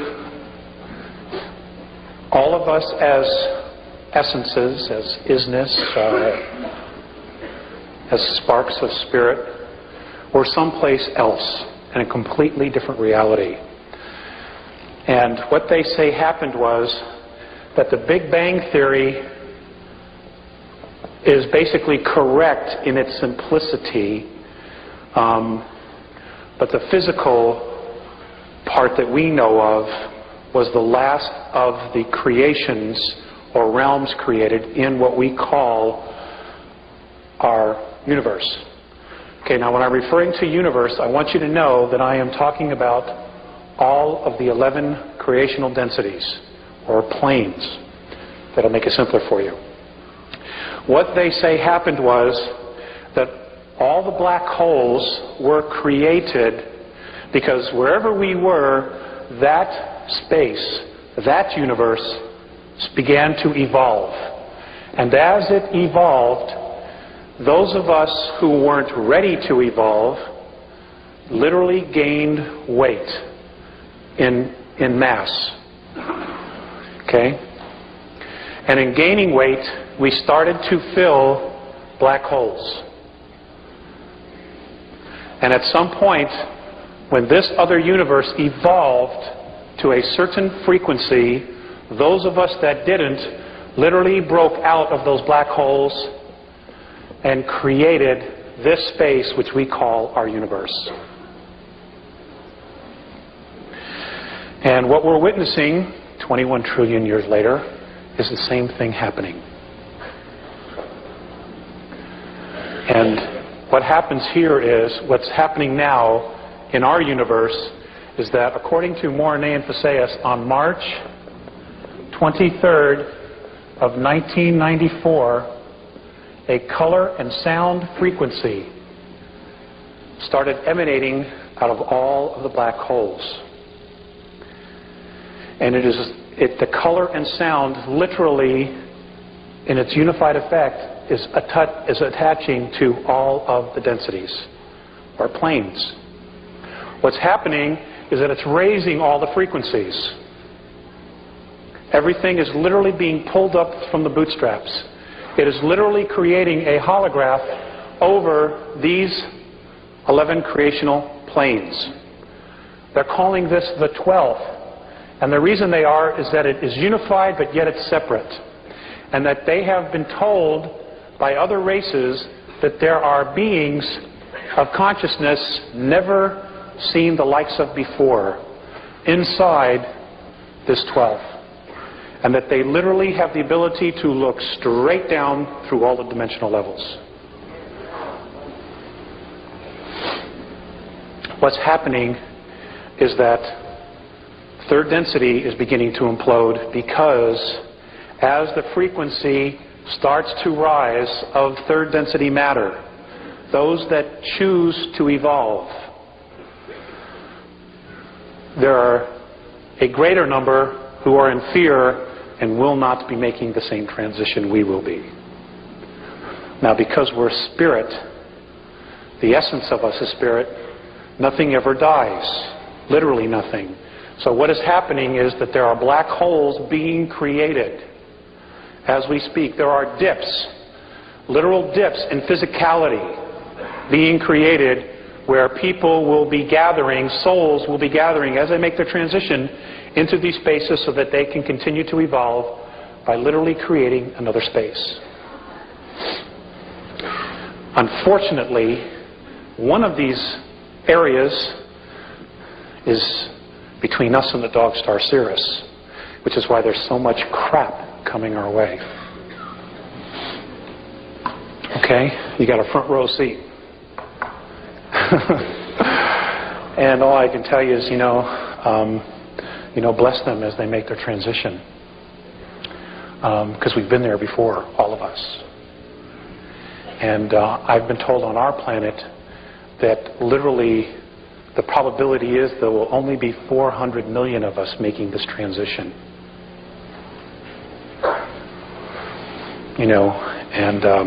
It's a sad thing. It's a sad thing. It would be nice if it was everybody. And when you get to fifth density, look for the house with the mailbox with the balloons. That's my house. I'll have everything there, sandwiches, you just show up.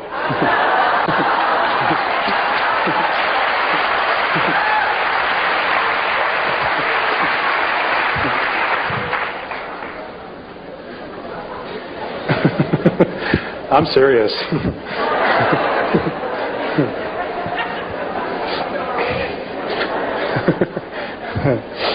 I'll have to get a job. What was the other thing?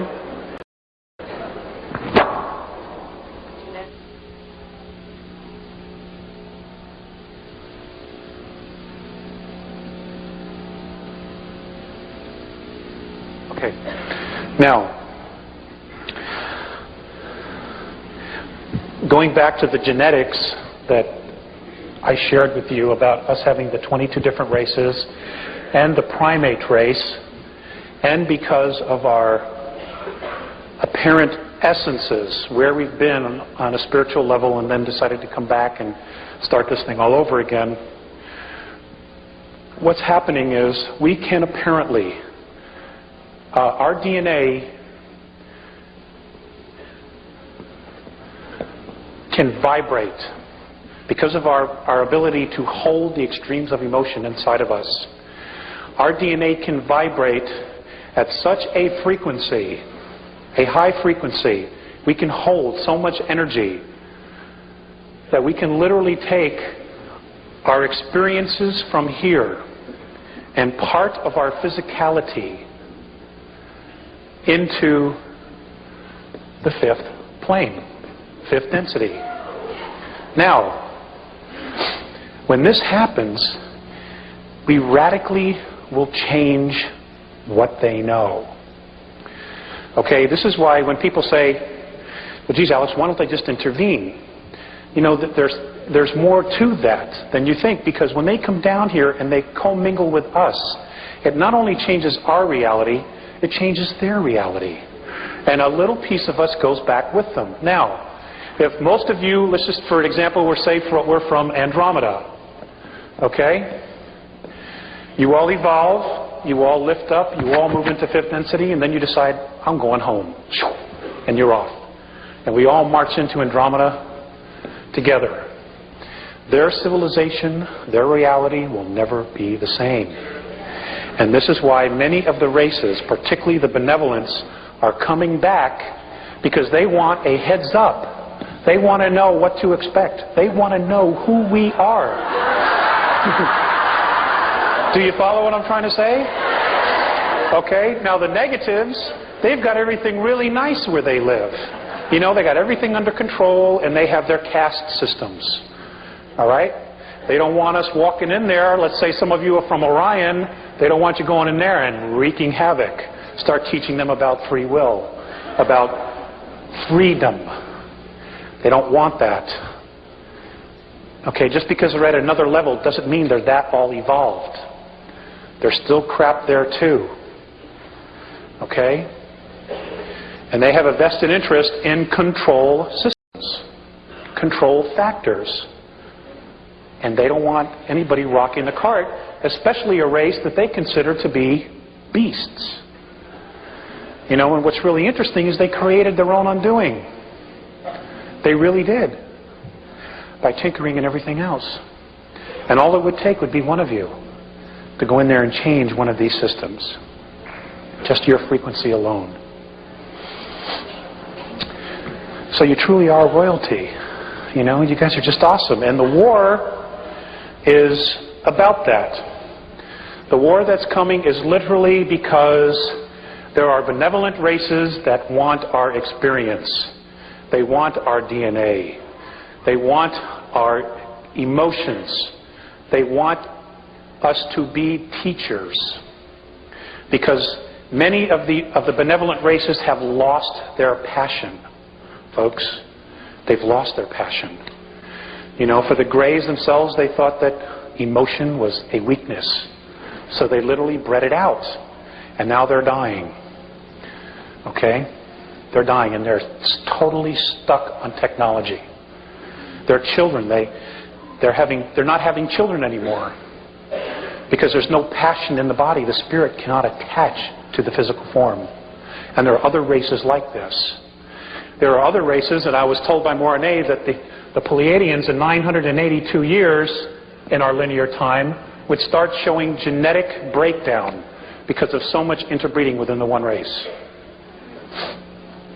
Okay? We offer a booster to that because we have their genetics, you know, as well as others, but we also have the passion. You know, the ability to hold passion, which is an awesome creative force. So there are some that really want us to be there, and there are some that are terrified of us being there. And that's really what it's about. The effects of what's going on here between now and 2013 are long-term. Apparently, almost 400 years into our future, there's tyranny. So what happens here is a major consequence because of who we are. And whatever we do here on third density, moving into fifth density, we will literally change 6, 7, 8, 9, 10, 11. It'll have a domino effect all the way up. Because apparently that's where we originally came from before we moved into physicality here. So we have to be responsible. There's a much bigger agenda here in picture. And I'm sure that there's even more that I don't know that maybe another contactee in the future or somebody else has already said. You know, you have to be private investigators. You've got to be detectives. And I know that there's so much information out there and so much junk and there's so much great stuff out there. But you're literally going to have to weed it through yourselves. No one has all the answers. No one. There might be some that have more of the pieces of the puzzle. But the bottom line is, every single one of you in this room, even the people outside the room who aren't here sharing this, who have no clue, who still think ET is a joke, they have a piece of the puzzle. They just may not be able to bring their piece to the puzzle when we move into fifth density or plane.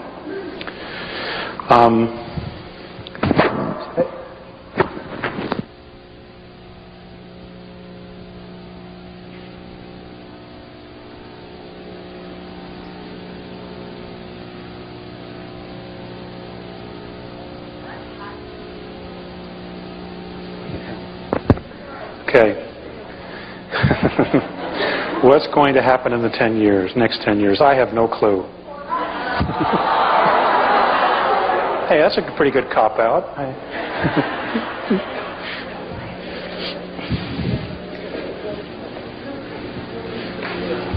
Okay.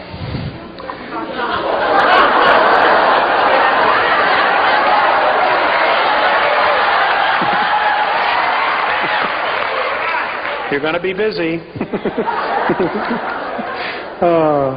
If it's in this pile. The reason I'm going through this is so I want to make sure I get it right.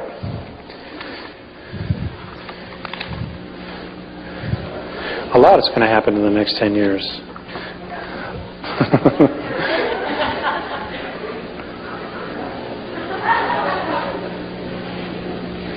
I'm sorry, I needed a thicker folder.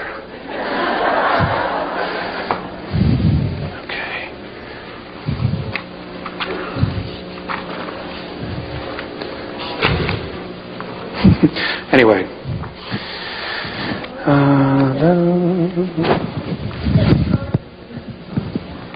Alex, it's me. I thought it was God.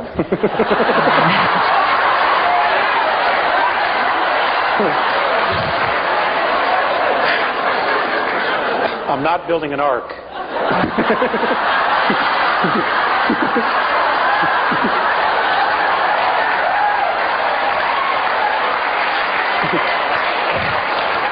You can just forget it.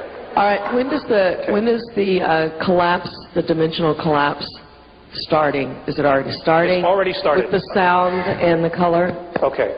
It's already started. Thank you for leading me here.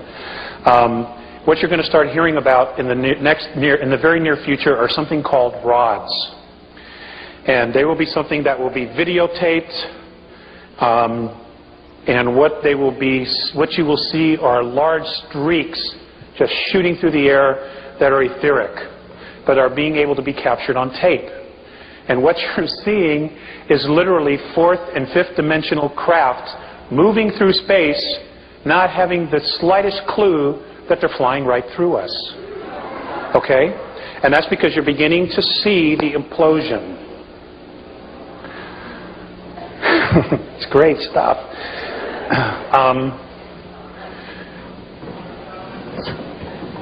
And ghosts? Yes, you will see more ghosts, more apparitions, because those that are stuck between third and fourth density will start being more and more visible as our frequency starts to raise and rise. Start being more and more visible as our frequency starts to raise and rise. A lot of them, unless they are healed, and I do not know how to do that, how to set them free from their self-imposed prisons, will be exiting, transitioning. Angels, folks, be very careful about somebody who tells you they're an angel. For example, I've asked about the archangels.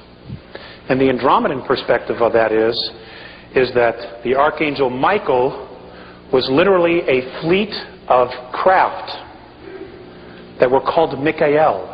That was the name of the fleet. And they used to patrol the northern hemisphere of the planet when Orion was here in full force. Gabriel was the name of another fleet of craft, and so on and so forth. It has been changed and created into something that will save you and rescue you, when in fact that was not the original intent at all. Okay?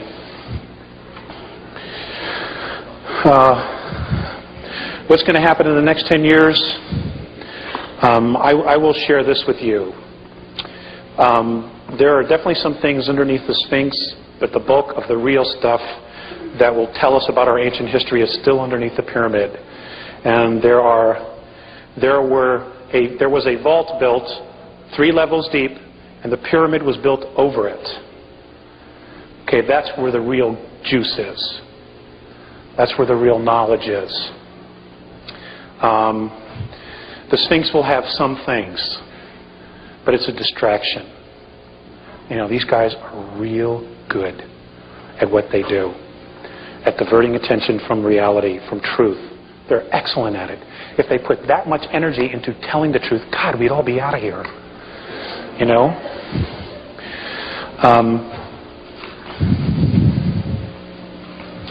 Okay, hold on one sec.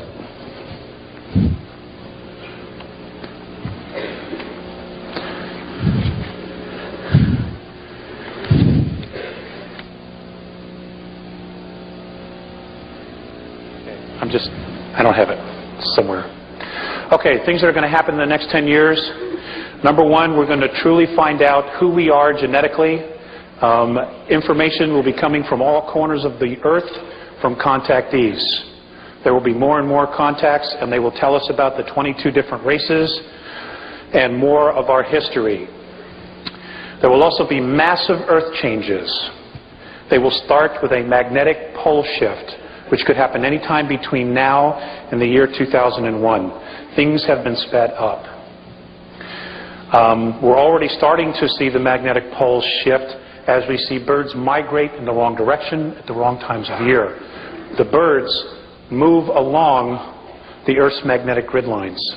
And I wanted to share something with you. I'm very fascinated with the Native Americans.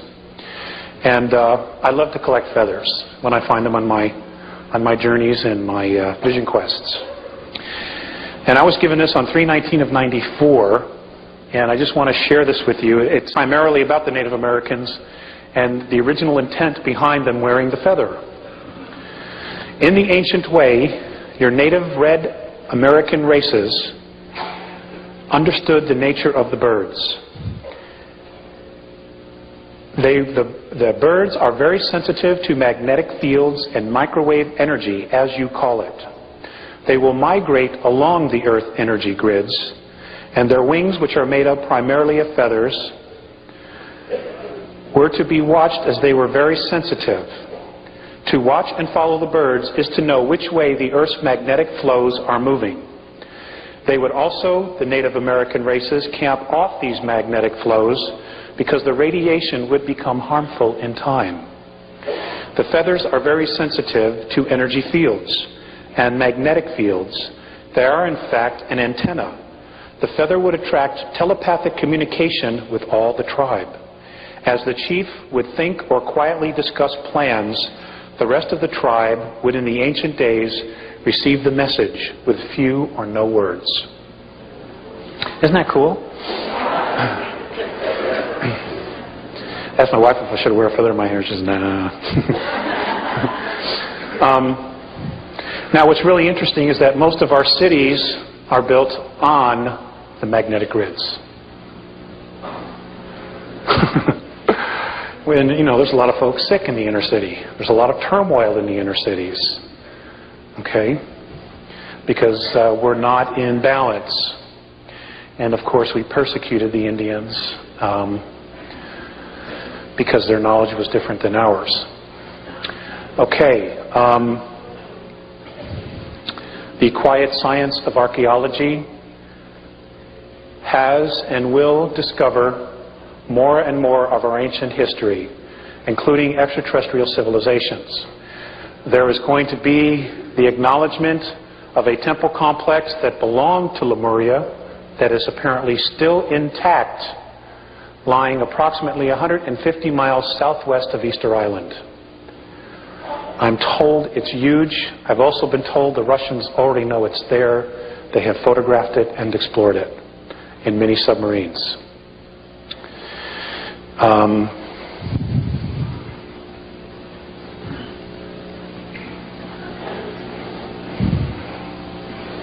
We are going to discover that consciousness, I know you guys already know this, but for those who aren't here, we are going to discover that consciousness is not in the brain, but is located in its entirety in the energy field and or aura. And that energy field is the 4 to 14 ounces the body loses at the moment of death. Okay, I know you guys know that. Let's see. UFOs. Okay, apparently there have been discussions amongst benevolent councils, and I will only speak for the Andromeda Council because that's what Morane has told me, that they have told all of the negative extraterrestrials in and or on our planet and on the moon to be out of here no later than August 12th, the year 2003.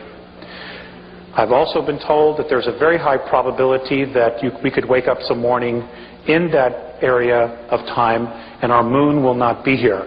That is because it is the first stage of defense. And they will literally hit it with a tractor beam and pull it away from us if they're going to do battle.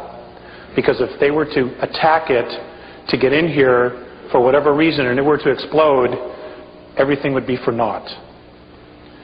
Now when I first talked about this, there were some people that were very upset. Well, geez, what about the ocean and the waves and my moon cycle and all this other stuff?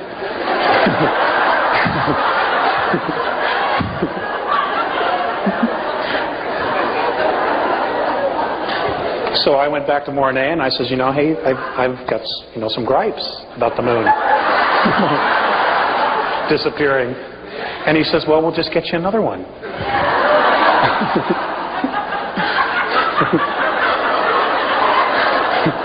And I says, you'll make sure it won't be hollow, right? He says, yes. So apparently all that would really happen would be that the oceans would become lakes. We wouldn't have the tides, and we probably wouldn't have the crazy attitudes and such like that. I've asked them about astrology, and I want you to know this is their perspective. Okay? Does everybody hear what I just said? Okay. Their perspective is that it's not accurate. That the purpose for charting the stars, what originally we were taught and left with, was because they needed to know the magnetic flows of the stars and the systems for space travel. And that somehow we have taken that and made an entirely new, different belief system out of that knowledge.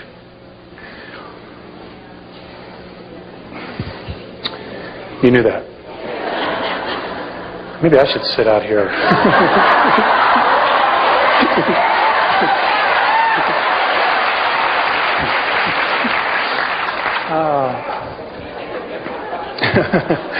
It's an option, huh?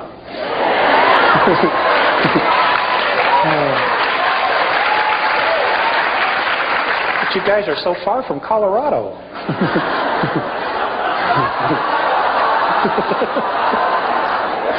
Okay, all right. Let's do some questions. Yes. Alex, why are the Andromedans and the council, which I thought was intriguing, the council that met, why did they decide to give the ultimatum to all the ETs that are in the earth and on the earth and above the earth at a specific time. And I think it's also of interest that some of the council rebelled and didn't want to send anything into here. So why? Okay, Alex, why? What's going to happen when everything's turned off? No, I have a good memory, Alex. And then number two, I forgot number two. Great memory. Well, let me answer the first one. Some memory. No, okay. Let me answer the first one. Let me answer the first one. Okay. Apparently, the reason why they want to help and so many others want to help is because in your genetics you have a frequency that is attached to different races. Okay? I have a frequency that is attached to Andromeda. And what happens is they, as a race, just because I may move into another space and time or holograph, there is a part of me that is still attached to them. Okay? And there is a degree of non-evolution because of the law of consistency, we all don't move together. At some point, whenever that is, our entire universe, including all of the dimensions or planes, will implode and we will all go home to the source. Okay? This is one of the reasons why. The other reason, of course, is what I stated earlier, is because of our genetics. They want us to help them. We have something they need as well. Now, apparently when they first met to discuss our solar system, which is in a particular sector, which is along a trade route, which moves into the Andromedan galaxy and others galaxies. There were approximately 72 of the 133 originally that met.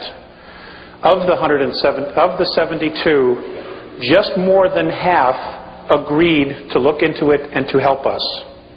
The other planetary races didn't want to help us, and this was their reason why. They don't respect their home, they don't respect themselves, and they don't respect each other. What is their value?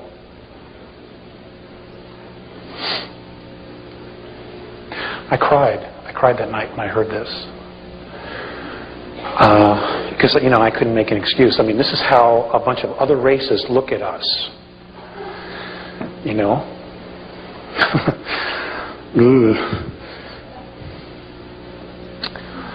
Fortunately, a majority had agreed to help because of the consequences long term. And basically that's why they're here. That's one of the reasons why they're here. Also, in our future, 400 years into our linear future, there is tyranny in our galaxy. And somehow we are directly connected to that event or events. So in one way, they're really looking out for their own best interests by making sure that something is cleaned up here, that, you know, that something comes into balance. And they know that as long as the other ETs that are here, the extraterrestrial races that are here, and are manipulating, he won't move. So they have to be removed. And I asked, would you do it by force? And he said, we would have to. And what they would do is they would enter the poles and then flush everybody out to the surface.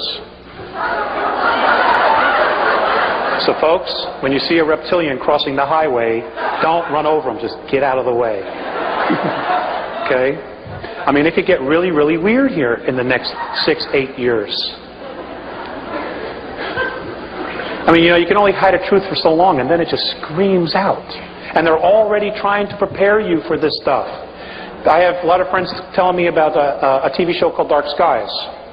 You know, where they're literally telling you, but they're doing it in a way that you think is just, you know, television. You know? And I don't watch TV. We don't watch TV, so I miss a lot of good stuff. But, you know, I always hear about it. And I think that was it. So now we can go to the questions. What? Okay, ma'am. Yes, hello. What I want to tell you and ask you as a consequence is, are you familiar with a book called The Greatest Story Never Told by Lana Cantrell? It's a book about 1,000 pages, and she describes in her research that we did used to have a green skin and we were copper-based, and she also described all these color changes that we went through based on her research. Now this book is literally small print, 1,000 pages, and I'm not through with it. But she also said the problems, discussed the physiological problems that we have because of the lack of zinc, copper, and what the iron is doing to us, and what it did to us, because our physiology changed, our mentality and who we were narrowed totally. So you... What's the question? Confirm to me this. Okay. And my question is, did they tell you anything that we could do for ourselves to help ourselves to go back? That's one part.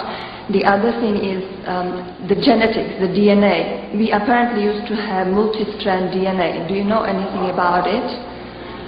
And do we need it in our evolution? The third part is, did we used to have a whole brain that wasn't divided, and do you know anything about that? Okay, thank you very much. I do not know about the whole brain part. As far as the book, I've heard of it. I've had other people approach me, but I understand it's out of print. And I understand that Ms. Cantrell does not return letters or anything. She's just basically in hiding for whatever her reasons are. As far as the DNA, I have been told that those of us who are holding a higher frequency are literally creating a third strand. Most of the children coming in since 1982 already have a third strand. So this is just nature's way, this is the isness's way of just fixing things, as long as we're open to it. Okay. Okay, the question was, how can we help ourselves? I have asked that, and Mornay, all he has said is the information and wisdom already exists on your planet. So basically, you know, don't ask us about yourselves, ask yourself about yourself. There's no shortcuts with them. I wish there were. Yes, ma'am. Thank you. It's great to see you here. I wondered if you could talk more about the draconians and the children that are missing. I know you have information, and I'm hoping you'll share it with us today. This is the one subject I don't like to talk about. The draconians. Okay, the draconians are a very large reptilian race. They're known as the Dracs. There is a royal line of the draconian reptilian race, and they're called the Seekar. They range anywhere from 14, 15 to 22 feet tall. They can weigh up to 1,800 pounds. They do have winged appendages, and they are awesome, awesome beings. They're extremely clairvoyant, they're extremely clever, and they can also be extremely sinister. They apparently were brought to our time and space, our universe, in full physicality. Somebody brought them here and dumped them here. I don't know, and the Andromedans still don't know. But they were brought here in physicality, and they were taken to Alpha Draconis and stars nearby because it gave them the greatest chance of survival. So they were kicked out of some other place. Anyway, they are definitely a major factor to be reckoned with. They, for the most part, are service to self. They do not care for the human race because when they were dumped here, they were told that this was theirs to command. So whoever did this really screwed up. And they still have this mindset. They were one of the first to chart our solar system. In fact, they were the first of the ET races to actually put their flag on it and say it's theirs. Apparently, some of them still have the attitude that everything on it, in it, still belongs to them. And I understand that some of them have been coming back, and more will be coming back. It's going to get real interesting, folks. I can't begin to tell you how interesting it's going to get.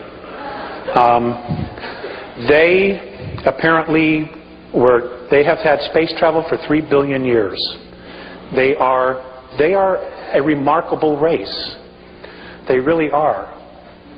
But they have an attitude. And a lot of human races in our galaxy and outside our galaxy have had problems with them.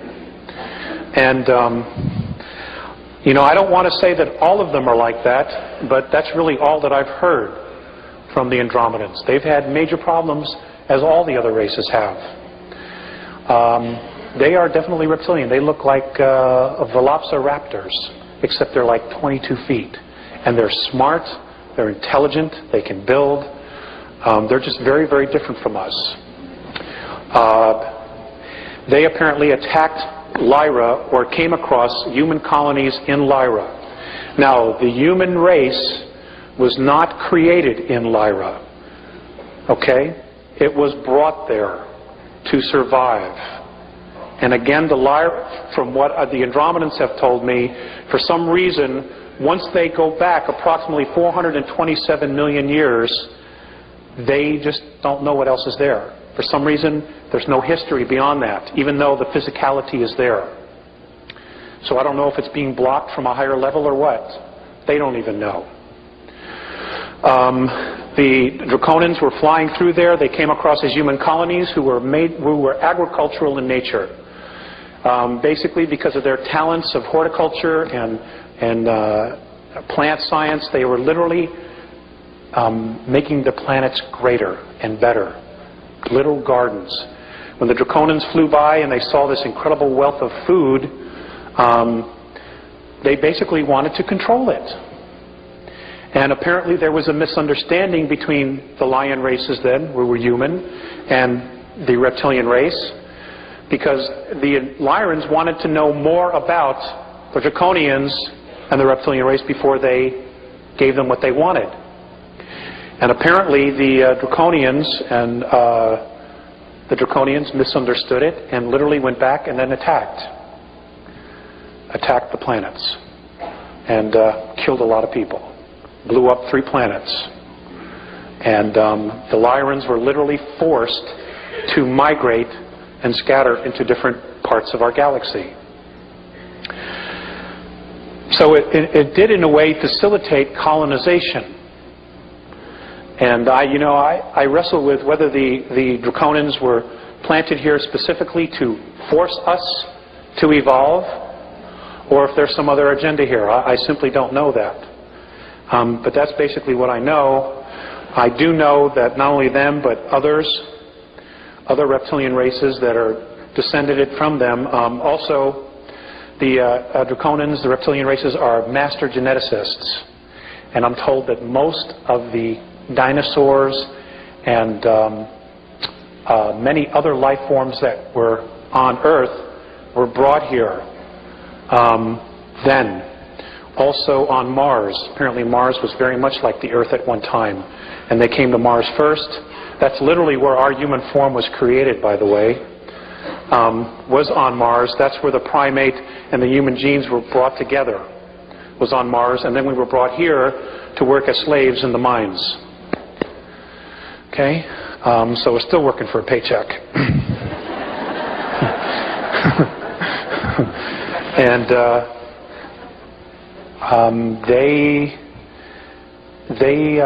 they enjoy human flesh, and they enjoy children mostly for 2 reasons. One, they don't have the potence, the caffeine, the nicotine, and things of that, all the processed foods that the adults have.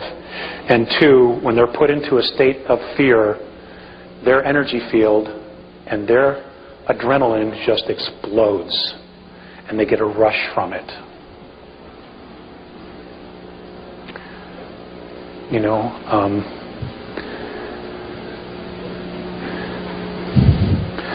Be dedicated to family and be dedicated to each other, folks. That's the only way we're going to get through a lot of this. Next question. You're welcome. Well, my adrenaline's rushing after that last statement. Alex, what is it precisely about the human mind that makes us so worthy to be feared and suppressed? What is it that's very unique to our 22-strand genetic makeup? And also, what is our free will compared with their free will? It seems to imply that, do they have free will in the same way that we do? Okay, is that it? That's that question. The second thing is you haven't finished the earth changes yet.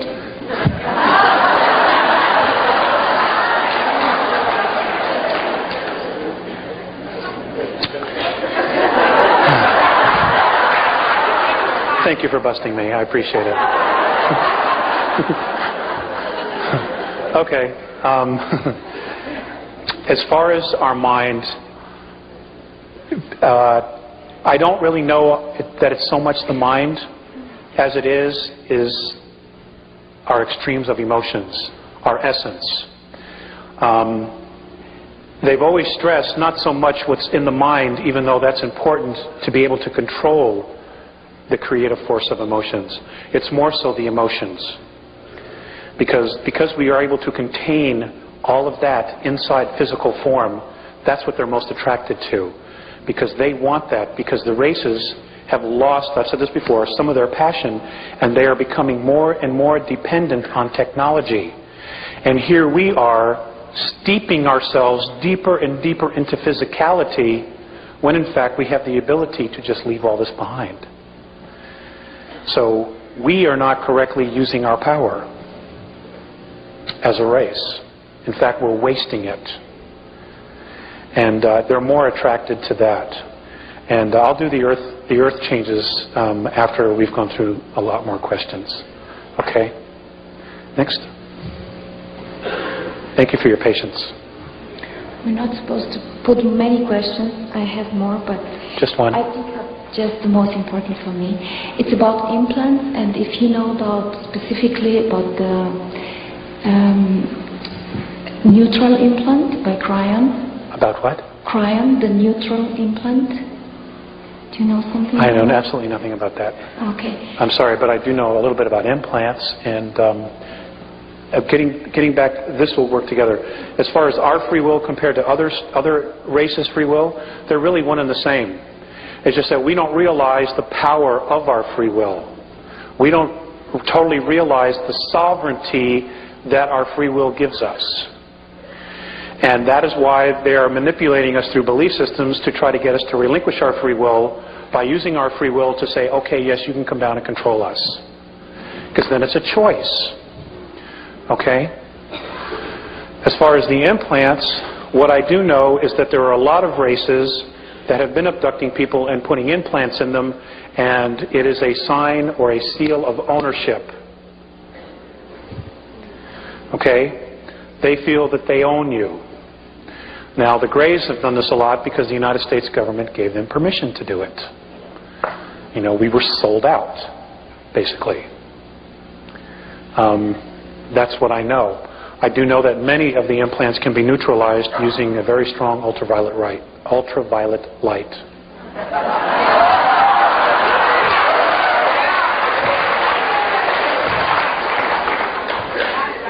Anybody else? Gosh, you guys are getting crowded over there.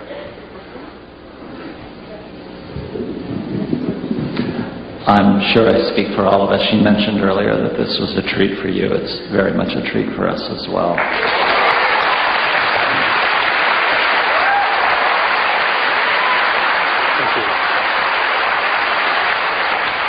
Okay, I have two questions. They're relatively unrelated. The first one, if you get an opportunity later on and have time, I would be very interested in hearing, but the second one is what I would like to ask you about. The first one is, you mentioned that the Andromedans know Ramtha as the commander. Are there any other beings that they have mentioned, and does this in any way tie in with why other races, along with the Andromedans, regard us as special? That's if you get an opportunity later on. The second question that I want to ask you is the Andromedans had mentioned several changes about to occur, what Jay-Z referred to. Sovereignty is a major concern for many of us. Many of these changes are going to represent financial opportunities as they unfold. I know that dates and specific levels or prices are mutable and subject to change, but have they given you any signposts or preliminary events to watch out for that indicate that change is imminent or about to happen? Thank you.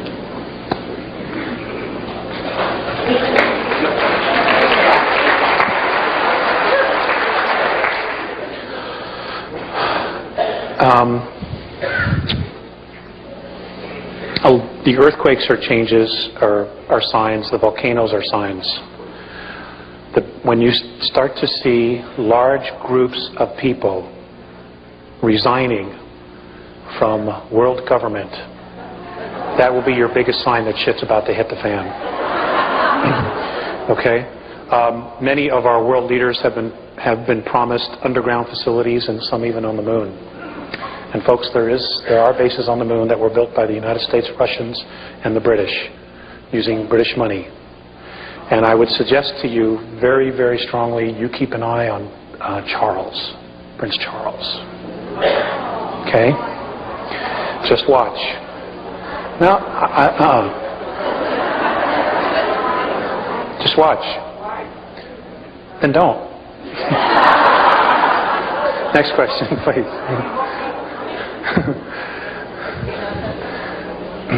Next question, please. When you spoke about the transition between going from fourth density to fifth density, how are we going to know that we made that transition? Okay, that's an easy question. Okay, we live in a color spectrum of 72 frequencies, or 72 colors. When you get to fifth density, there are 223 different frequencies and colors. You will see colors you have never ever seen before, and it'll be just like that. And you know you will be there. Okay? Yes, sir. I mean, when McDonald's has purple arches, then you'll know.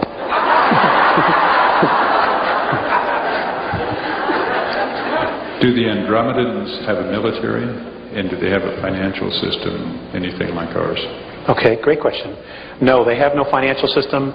Everything that they create technologically is used for the advancement of their race. It is for educational purposes only.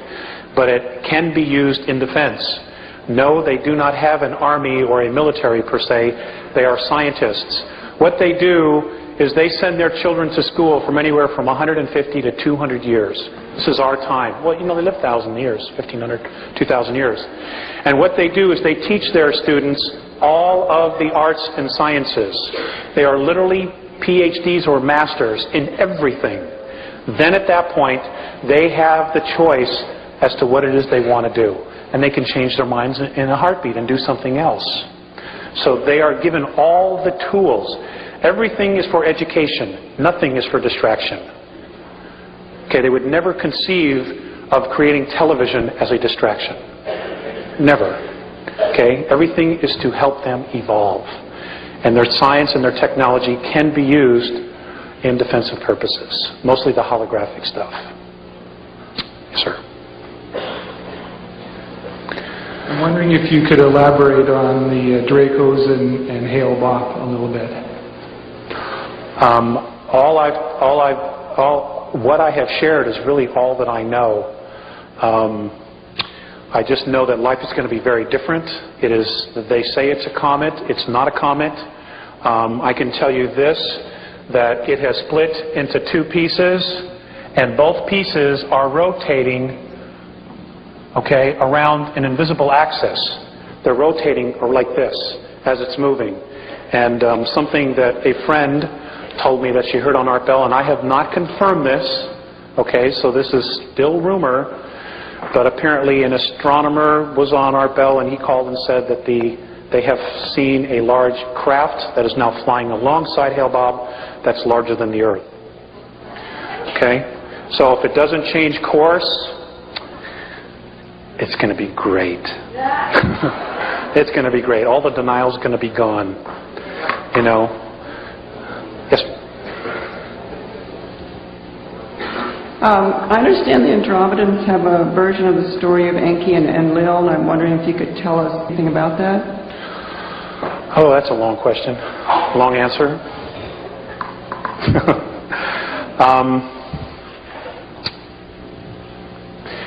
Actually, my understanding is that the two brothers have really warred with each other over a lot of other issues. We just happen to be one of them. I do know that Enki, what they've told me is that Enki was betrayed and killed, and that his body is literally buried in the face that's on Mars. Now, whether he's reincarnated or not, again, I don't know. But that's all I know. Basically, what we have to deal with now is Enlil. But fortunately, you know, truth is starting to come out about all that, and people are waking up and you know, realizing and seeing the contradictions in the Old Testament, and even some of the contradictions in the New Testament, and they're starting to question, which is a very, very good sign. You know, Phaseus once said to me, "It is not so important what you believe, but as to why you believe it. And whatever your belief is, make sure that it is worth the depth of your commitment to it." And you know, I think what we've done as a race is we've accepted a lot of things just on face value, without truly investigating it or trying to feel it inside of us. And it's gotten us into a lot of trouble. For example, the Inquisition. You know, the Inquisition was really an attack against women. That's really what it was about the sacredness, the Wicca of women, and the science that they held, the spirituality that they held. That's really what it was about. A lot of men got killed because they were supportive of the goddess worship. You know, and that was a huge travesty on the human race. Just one of many. Next question. This scenario that you're laying out before us exists on this reality, on this parallel reality, or this timeline. What if the Andromedans say about parallel realities where this scenario doesn't happen?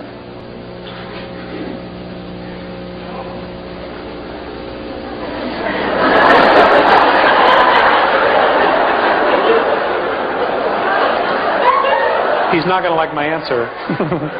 They haven't said anything. I know that there are parallel realities, and I know that Earth, that several parallel realities of Earth are already in existence in the higher octaves above us. I know that in one of the realities, the New World Order is already established and exists. And, you know, the Nazi flag flies over the whole world. I want you to know that as third density begins to implode, that all of those realities will be moving and merging into the one. Okay? Because the reality of which those two were created is the one we're on. And all the other ones will be returning to source. Now, they've said that the New World Order will come into reality here, but for a short time. As we keep moving.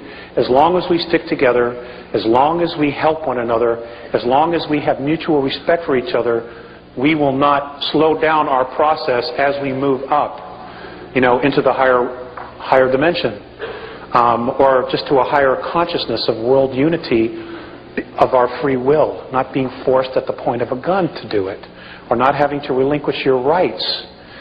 You know, I mean, here in the United States, you know, a lot of people are worried about the Russians, they're worried about the Hong Kong police and the New World Order. Let me tell you something, folks.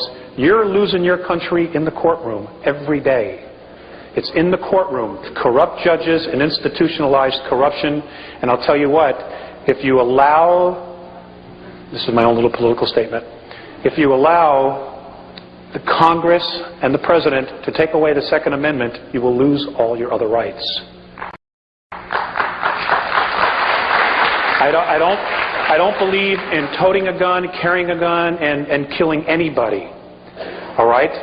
But the Founding Fathers knew about corruption, and they knew about tyranny. And the reason the Second Amendment is there is to protect all the other rights. And until we consciously make the shift and change everybody else's perspective, I'm afraid, from my perspective, it's a necessary evil. But that's my perspective. Okay?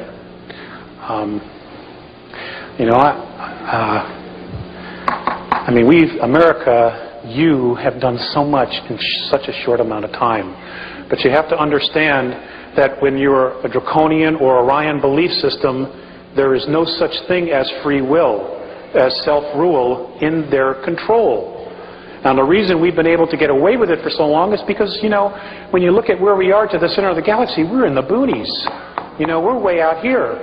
And they're just now starting to come around, and they realize that the magnetics of the planet, the consciousness of the planet, is starting to change. So this is what has attracted a lot of the races to us now. It was also the blasting of nuclear weapons. Nuclear weapons not only affect third density, but they affect fourth and fifth. It sends a shock wave through it.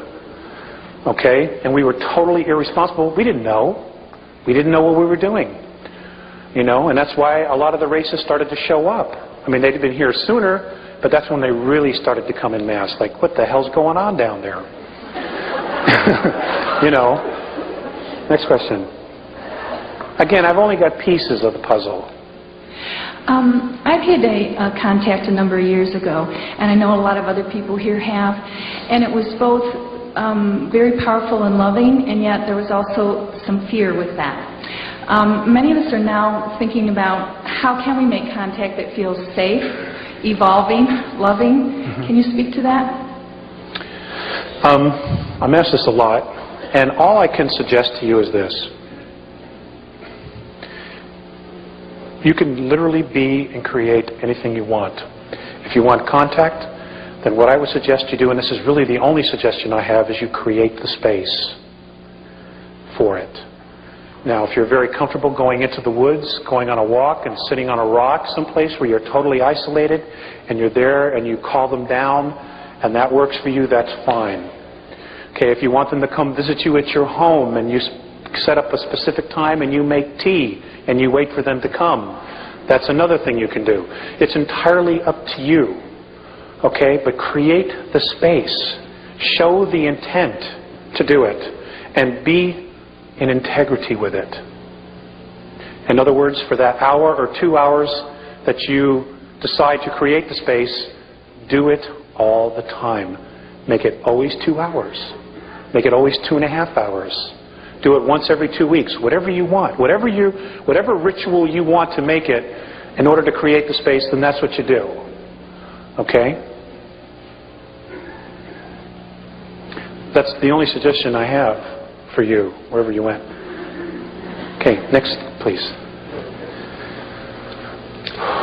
On your tapes, you talk about how if we have 10% consensus on the planet, it'll be enough to move us through the transition. And you also give an exercise that they taught you about seeing yourself inside out. Yeah. And I'm interested in more information about both of those. And in this talk tonight, you've spoken about transfers, and I'm not sure what those are.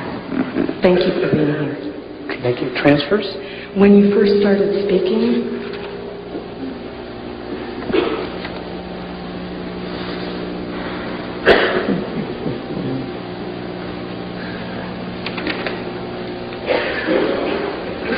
okay, let's go to your first question. Oh, okay. Yeah. I was given an exercise. You guys probably all know this stuff already. But something that I was given specifically, which I do every day, and they never give me answers about myself, and it really pisses me off sometimes. Because we're looking for shortcuts. I mean, let's face it, we're Earth humans. Okay. Anyway, the exercise was to get very, very quiet, get myself into a very humbled space. Sincere space is the word they use a lot. And it was literally to grab the balls of my feet and turn myself inside out, so that everything that's on the outside is now in, and everything on the inside is now out. And when you see yourself upside down, you see yourself strung out like this, very carefully detach yourself and look at who you are.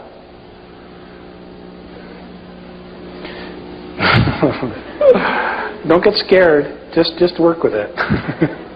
Okay? I mean, that's really the only exercise they've given me. I've had to develop my own things, and I'm still working with those.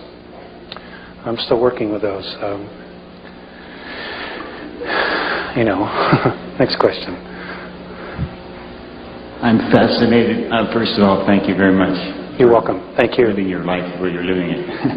I'm fascinated with the language of geometry that I'm learning comes from deeper levels, and I'm wondering if you have, or there are exact renditions of those symbols that could contain, for example, a pi ratio or pi, or like I know the circles could be exact and they have a meaning. If they're a little off, they don't. Do you know if there are exact symbols that could have like the pi ratio in them, or you just drew them like? Okay, that's a great question. I tell you what, I've never asked that question because it's always in my head. But what I will do is I will ask the specific dimensions and what tones and frequencies, and I will give them to Val Valerian so that he can put them on the web or get it to you guys. Okay? I will ask that.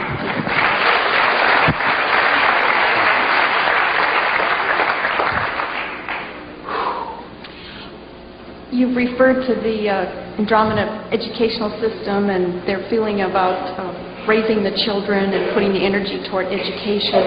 And you've made a few comments about weapons in general, and I understand the First Amendment issue is a little different.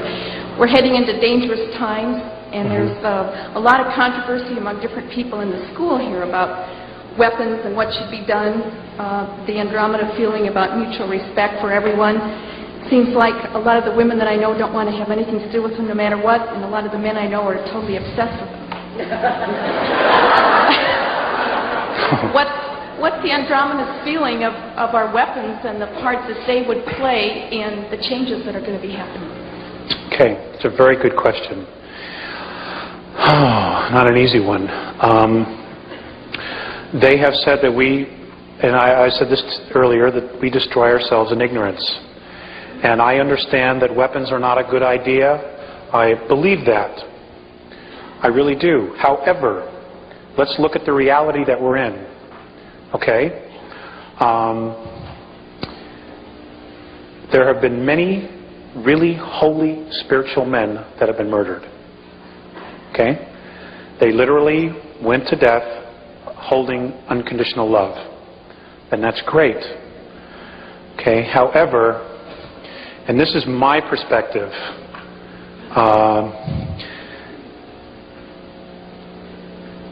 if somebody is coming in my front door to harm my family, I'm taking them out.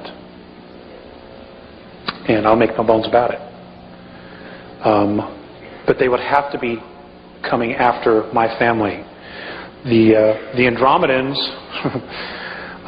they're not happy with our society, with any of it.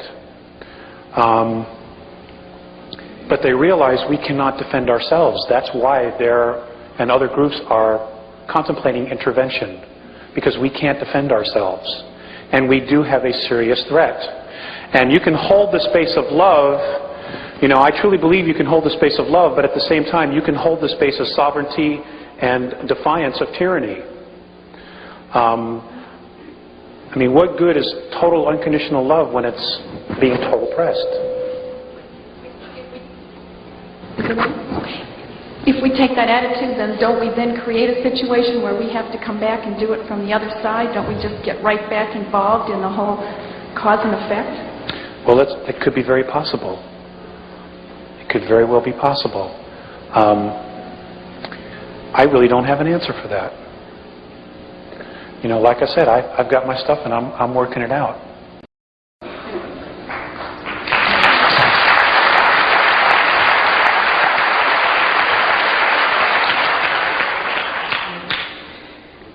The symbols that you drew on the board, are they considered a universal language, or are they part of the Andromedan culture? And also, are the Andromedans taught to focus on those symbols in order to create reality like we are here in the school? Good question. I do not know if they're universal. Again, I've only met 2 other races with the Andromedans. I did not speak with them, but I saw them and then was told later who they were.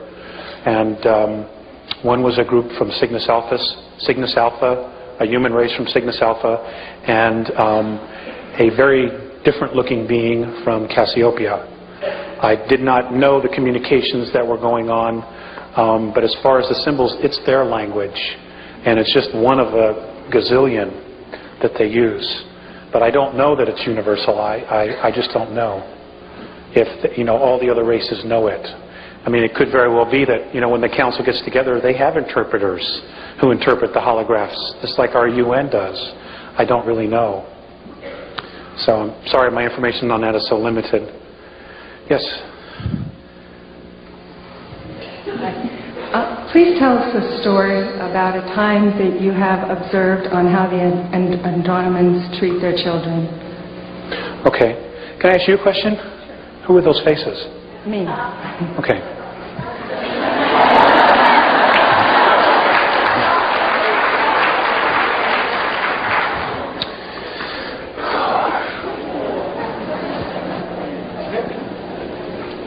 They treat their children like adults. I understand that they birth in water. The gestation period is 8 months. The children come out and they have full cognizant memory of who they were the life before. So there is a continuous evolution, life after life after life. Now, during the period between incarnations, and I don't know if this happens for all the beings on 5th density or not, the oldest and the wisest, who have the most experience, teach the youngest. So it's not where they withhold anything. In fact, the children, this is the law of consistency, the children know everything their parents know and even more. And there's no attitude with the parents. You know, this is something they want because their pride is in their race. And I wish we had the same philosophy.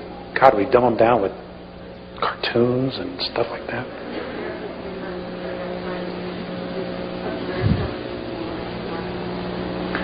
Okay, the question was, when I was with them for 3 months, did I observe something with them in the park? They sit in circles. Again, they're telepathic. So they would just be in circles, and you would see them nodding and smiling and laughing, but there's no sound. So I can't tell you what they were saying. You know, it would be like if you went to a convention of deaf mutes, you know, and it's just sign language. You have no clue what's going on. You know, but they're talking about incredible things, I'm sure. Things that are probably way over my head, and most things are, actually. So, but they treat them like adults. And again, they teach them everything from a very young age. I mean, they go to school for 150 years. You know, God, you got to pick up some stuff after that. You know, and there's no home ec and stuff like that. I mean, it's like real educational stuff. You know, no car mechanics 102 or anything like that. Yes, sir. My question has to do with the seeding of this planet by the Andromedans originally. You mentioned 62,000 years ago in a time period of only 65 years, but I'm specifically interested, do you know of any symbols or any information about reawakening latent genetics for people who are on this planet? We were servants, more or less. Okay? Some of the stronger genetic of our race were used as a priesthood to basically keep in line the other humans. I mean, if you go back and you look at history through Samaria, Egypt, even today, today the new priesthood is the world bankers. They have total control of your life on a monetary, physical level. It's hard to do anything on this planet without money. And they're the new priesthood. As far as latent DNA and latent memories, I have been told, and I for some reason, I don't know why, I can't find my specific dates, but there will be a point where as the frequency increases, that we will start to remember things. Children today are already remembering things. There are children today who can just speak all these different languages, and that are not Earth languages. Some of them are extinct languages from Earth that some of these children just know, and it's the latent memory in the DNA that is coming out. And more of this will be occurring. I know that there are children today. I know of a woman who's contacted me who lives in Tennessee. She has a child who came to her one day and says, Mom, if I were to reverse engineer a nuclear bomb and explode it, it would draw all the radiation out of here. This kid's 6 years old. And, there are children today over in Egypt that are walking out into the desert and showing archaeologists, well, I remember there was something there, a library. And sure enough, they're digging and they're finding the foundations of things. And our government probably does know because of its satellite technology, but there's no way a 10, 11, 12-year-old kid should know that stuff because it's all being suppressed. So the world powers have a real serious problem. People are waking up, and it's great. We have to. Our heritage has been denied us. We've been robbed of it, and don't let it go. Don't let it go. We need to know who we are. Thanks. That was a good question. Yes, ma'am. Let's just take a few more, okay, folks? I'm pretty tired. Okay, 2 more. If there's 2 people. Yes, ma'am. I didn't know you said they were taking of children, and the eating of children and eating of people. I mean, while I was down there, you talked about eating of children or people. And while I was there, you said it was because of the purity of the passion and emotion brought up the fear, the high fear, and the high adrenal activity was attractive to them. I understand that. But an advanced technology, it would seem to me, would be able to clone their food or clone. We can make adrenaline supplements or different things. Okay. Now, I want you to look at this idea. When is anything that's a clone as good as the original?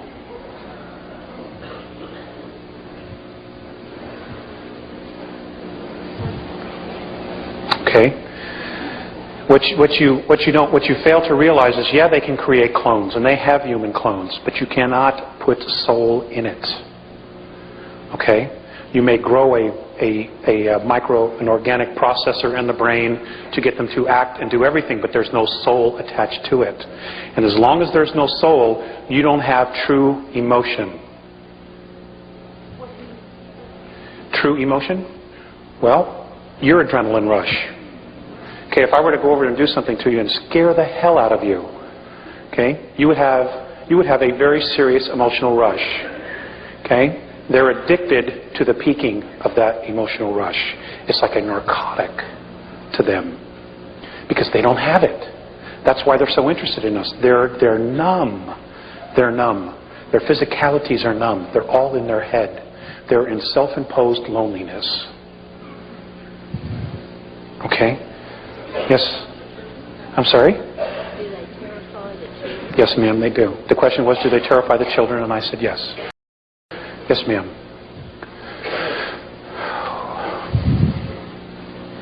Thank you for coming. You're welcome. Thanks for having me. Do you have any information that you can give us that would shed light on the mystery of gravity on this plane? And is it indigenous to this planet, or is it a mutation? And say that again. Is there what? Is it indigenous to here, to the solar system? Gravity? Yes, to Earth, or is it a mutation? And would it disappear when the frequencies begin to raise? Okay.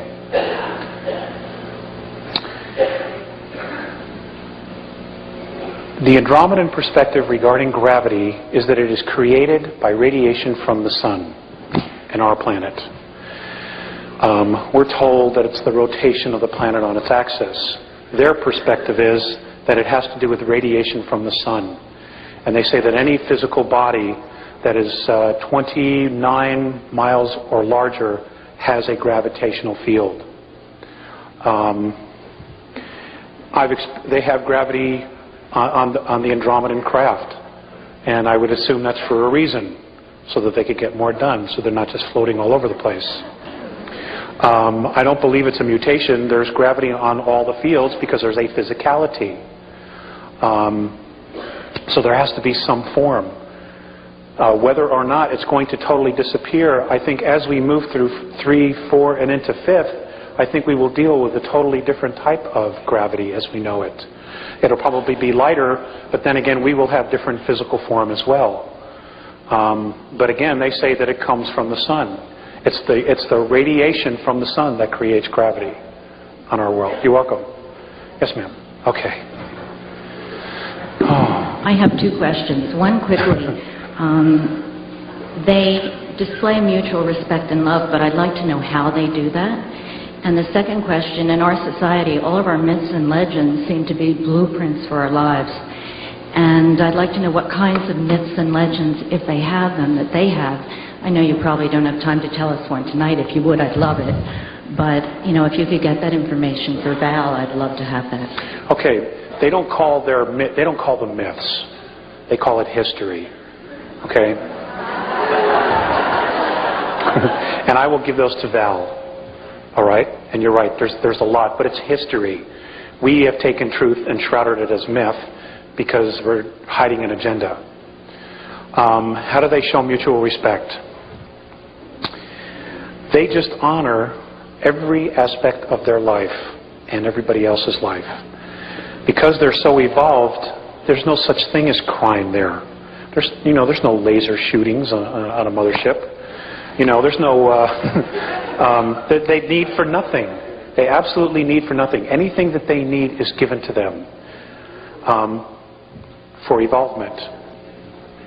And they all work towards that. They wouldn't think about leaving somebody behind. I'll give you a good example of that too.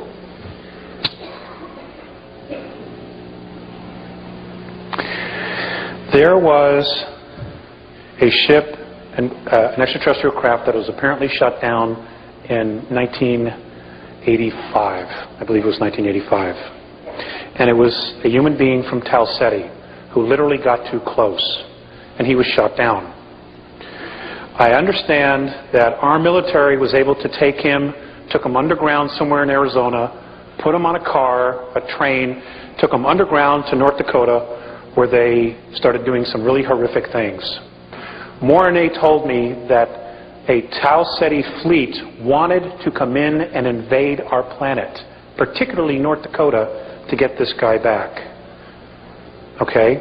And it was literally the Andromedans and the Pleiadians, a benevolent group of Pleiadians, that stepped in and said, whoa, no, not yet. It's not the time. That's mutual respect. It's not leaving POWs in Vietnam because you owe this, because you promised the government $3 billion. It's not leaving men in North Korea because you lied, because you're dealing drugs. You don't want everybody else to know. That's not mutual respect.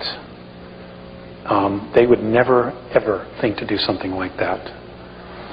And those are things. Those are characteristics we need to look at. Because there are many in this room that probably know about that. I mean, there are right now, as we are standing here right today, there are 117 men still left in SPOWs. But they're not in Vietnam, okay? They're being held in northern Laos. There are also 3 men that are still alive from the Korean War, still being held in North Korea. And our government knows. And they know. A lot of the POWs were used for scientific experiments. We did it to some of their guys, using drugs, LSD, you know, we like blew their minds. And they've done some pretty horrific things to our people. You know, these are all real character issues, and you know, it's one thing to hear about it in the news or to listen to you know, Joyce Riley talk about the Gulf War syndrome and how our guys have been betrayed. You know, it's one thing to sit in your living room and say, oh my God, that's terrible. What you don't understand is that we are very carefully being watched by some incredible races, both good and bad. And they are watching us and our characteristics, what we will do, what we will not do. They are measuring our honor and intent. Okay? It's not just about us anymore. It's about everything. And I know you're probably being taught that. So when you hear stuff like this, please don't go into your little box. Okay? Those people had families. They had children just like you do now. And it was all taken away because they were betrayed. And betrayal is a major issue that we're all going to have to deal with when the truth finally does come screaming out. Okay? We have been betrayed. And we're going to have to come together and find a way to totally forgive that so that we can move on. But in forgiving it, it's important not to allow it to happen again. To be more diligent. To be more vigilant.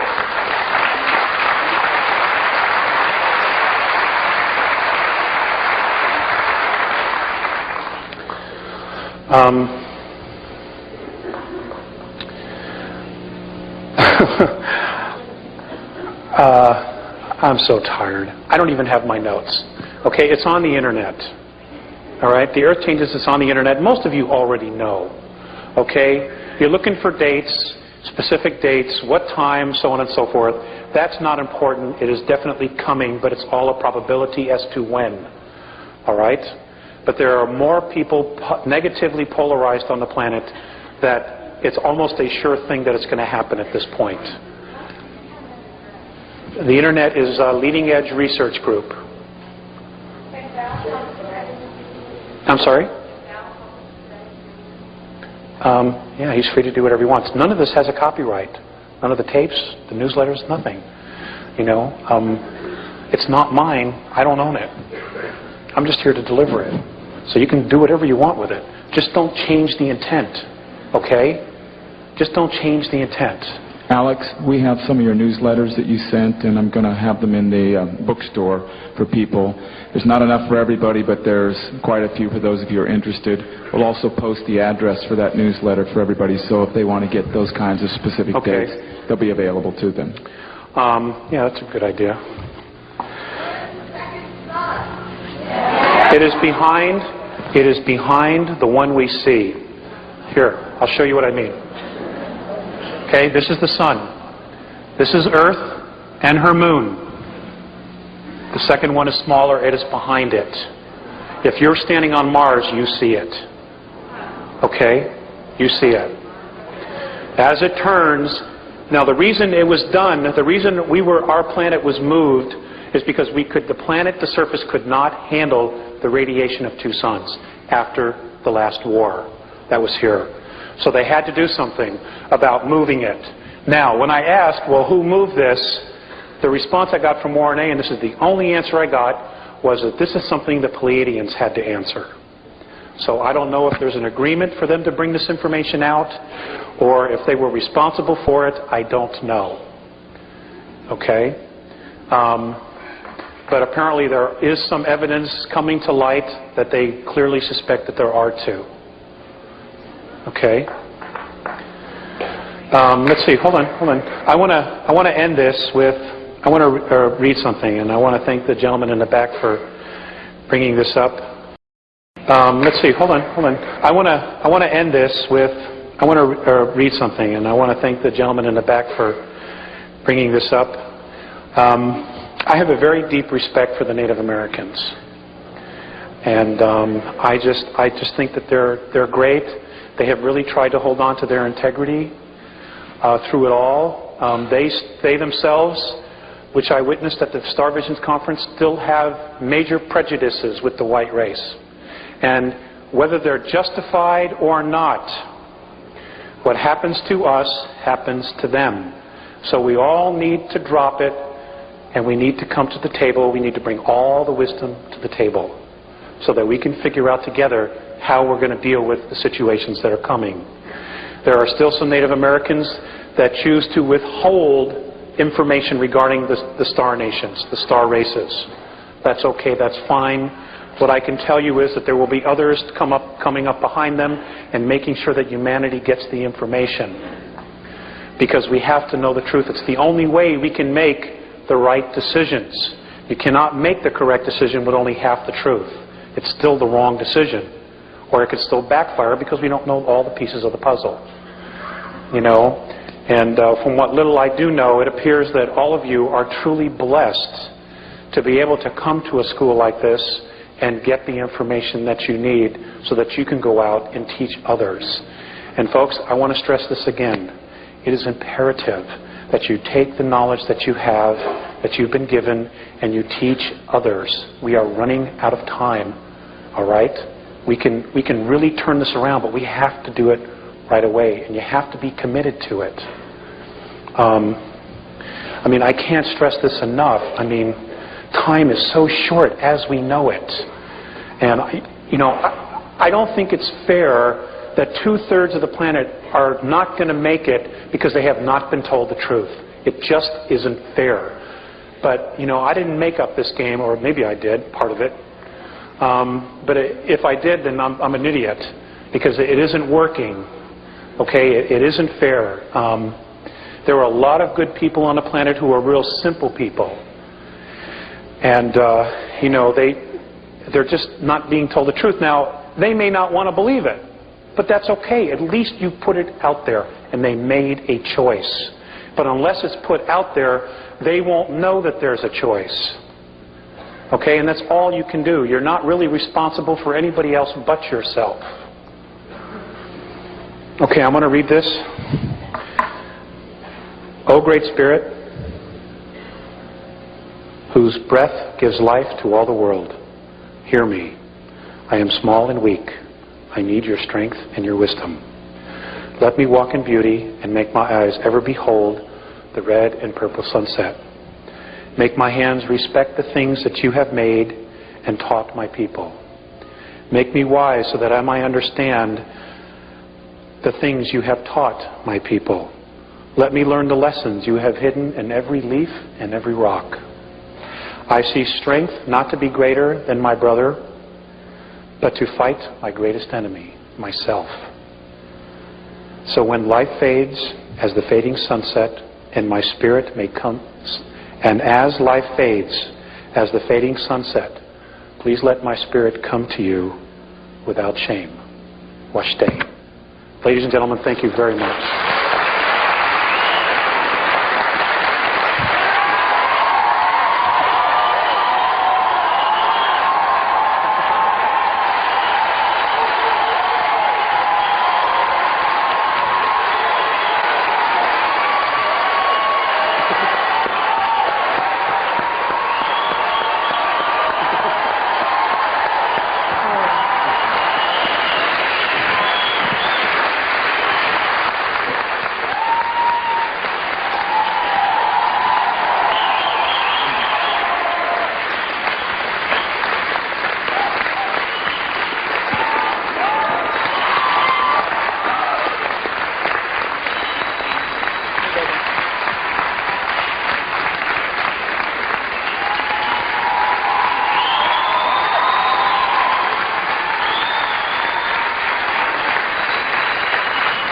Now, didn't you guys think that was worth listening to? There's a lot he didn't tell you. We'll get him next time. Thank you.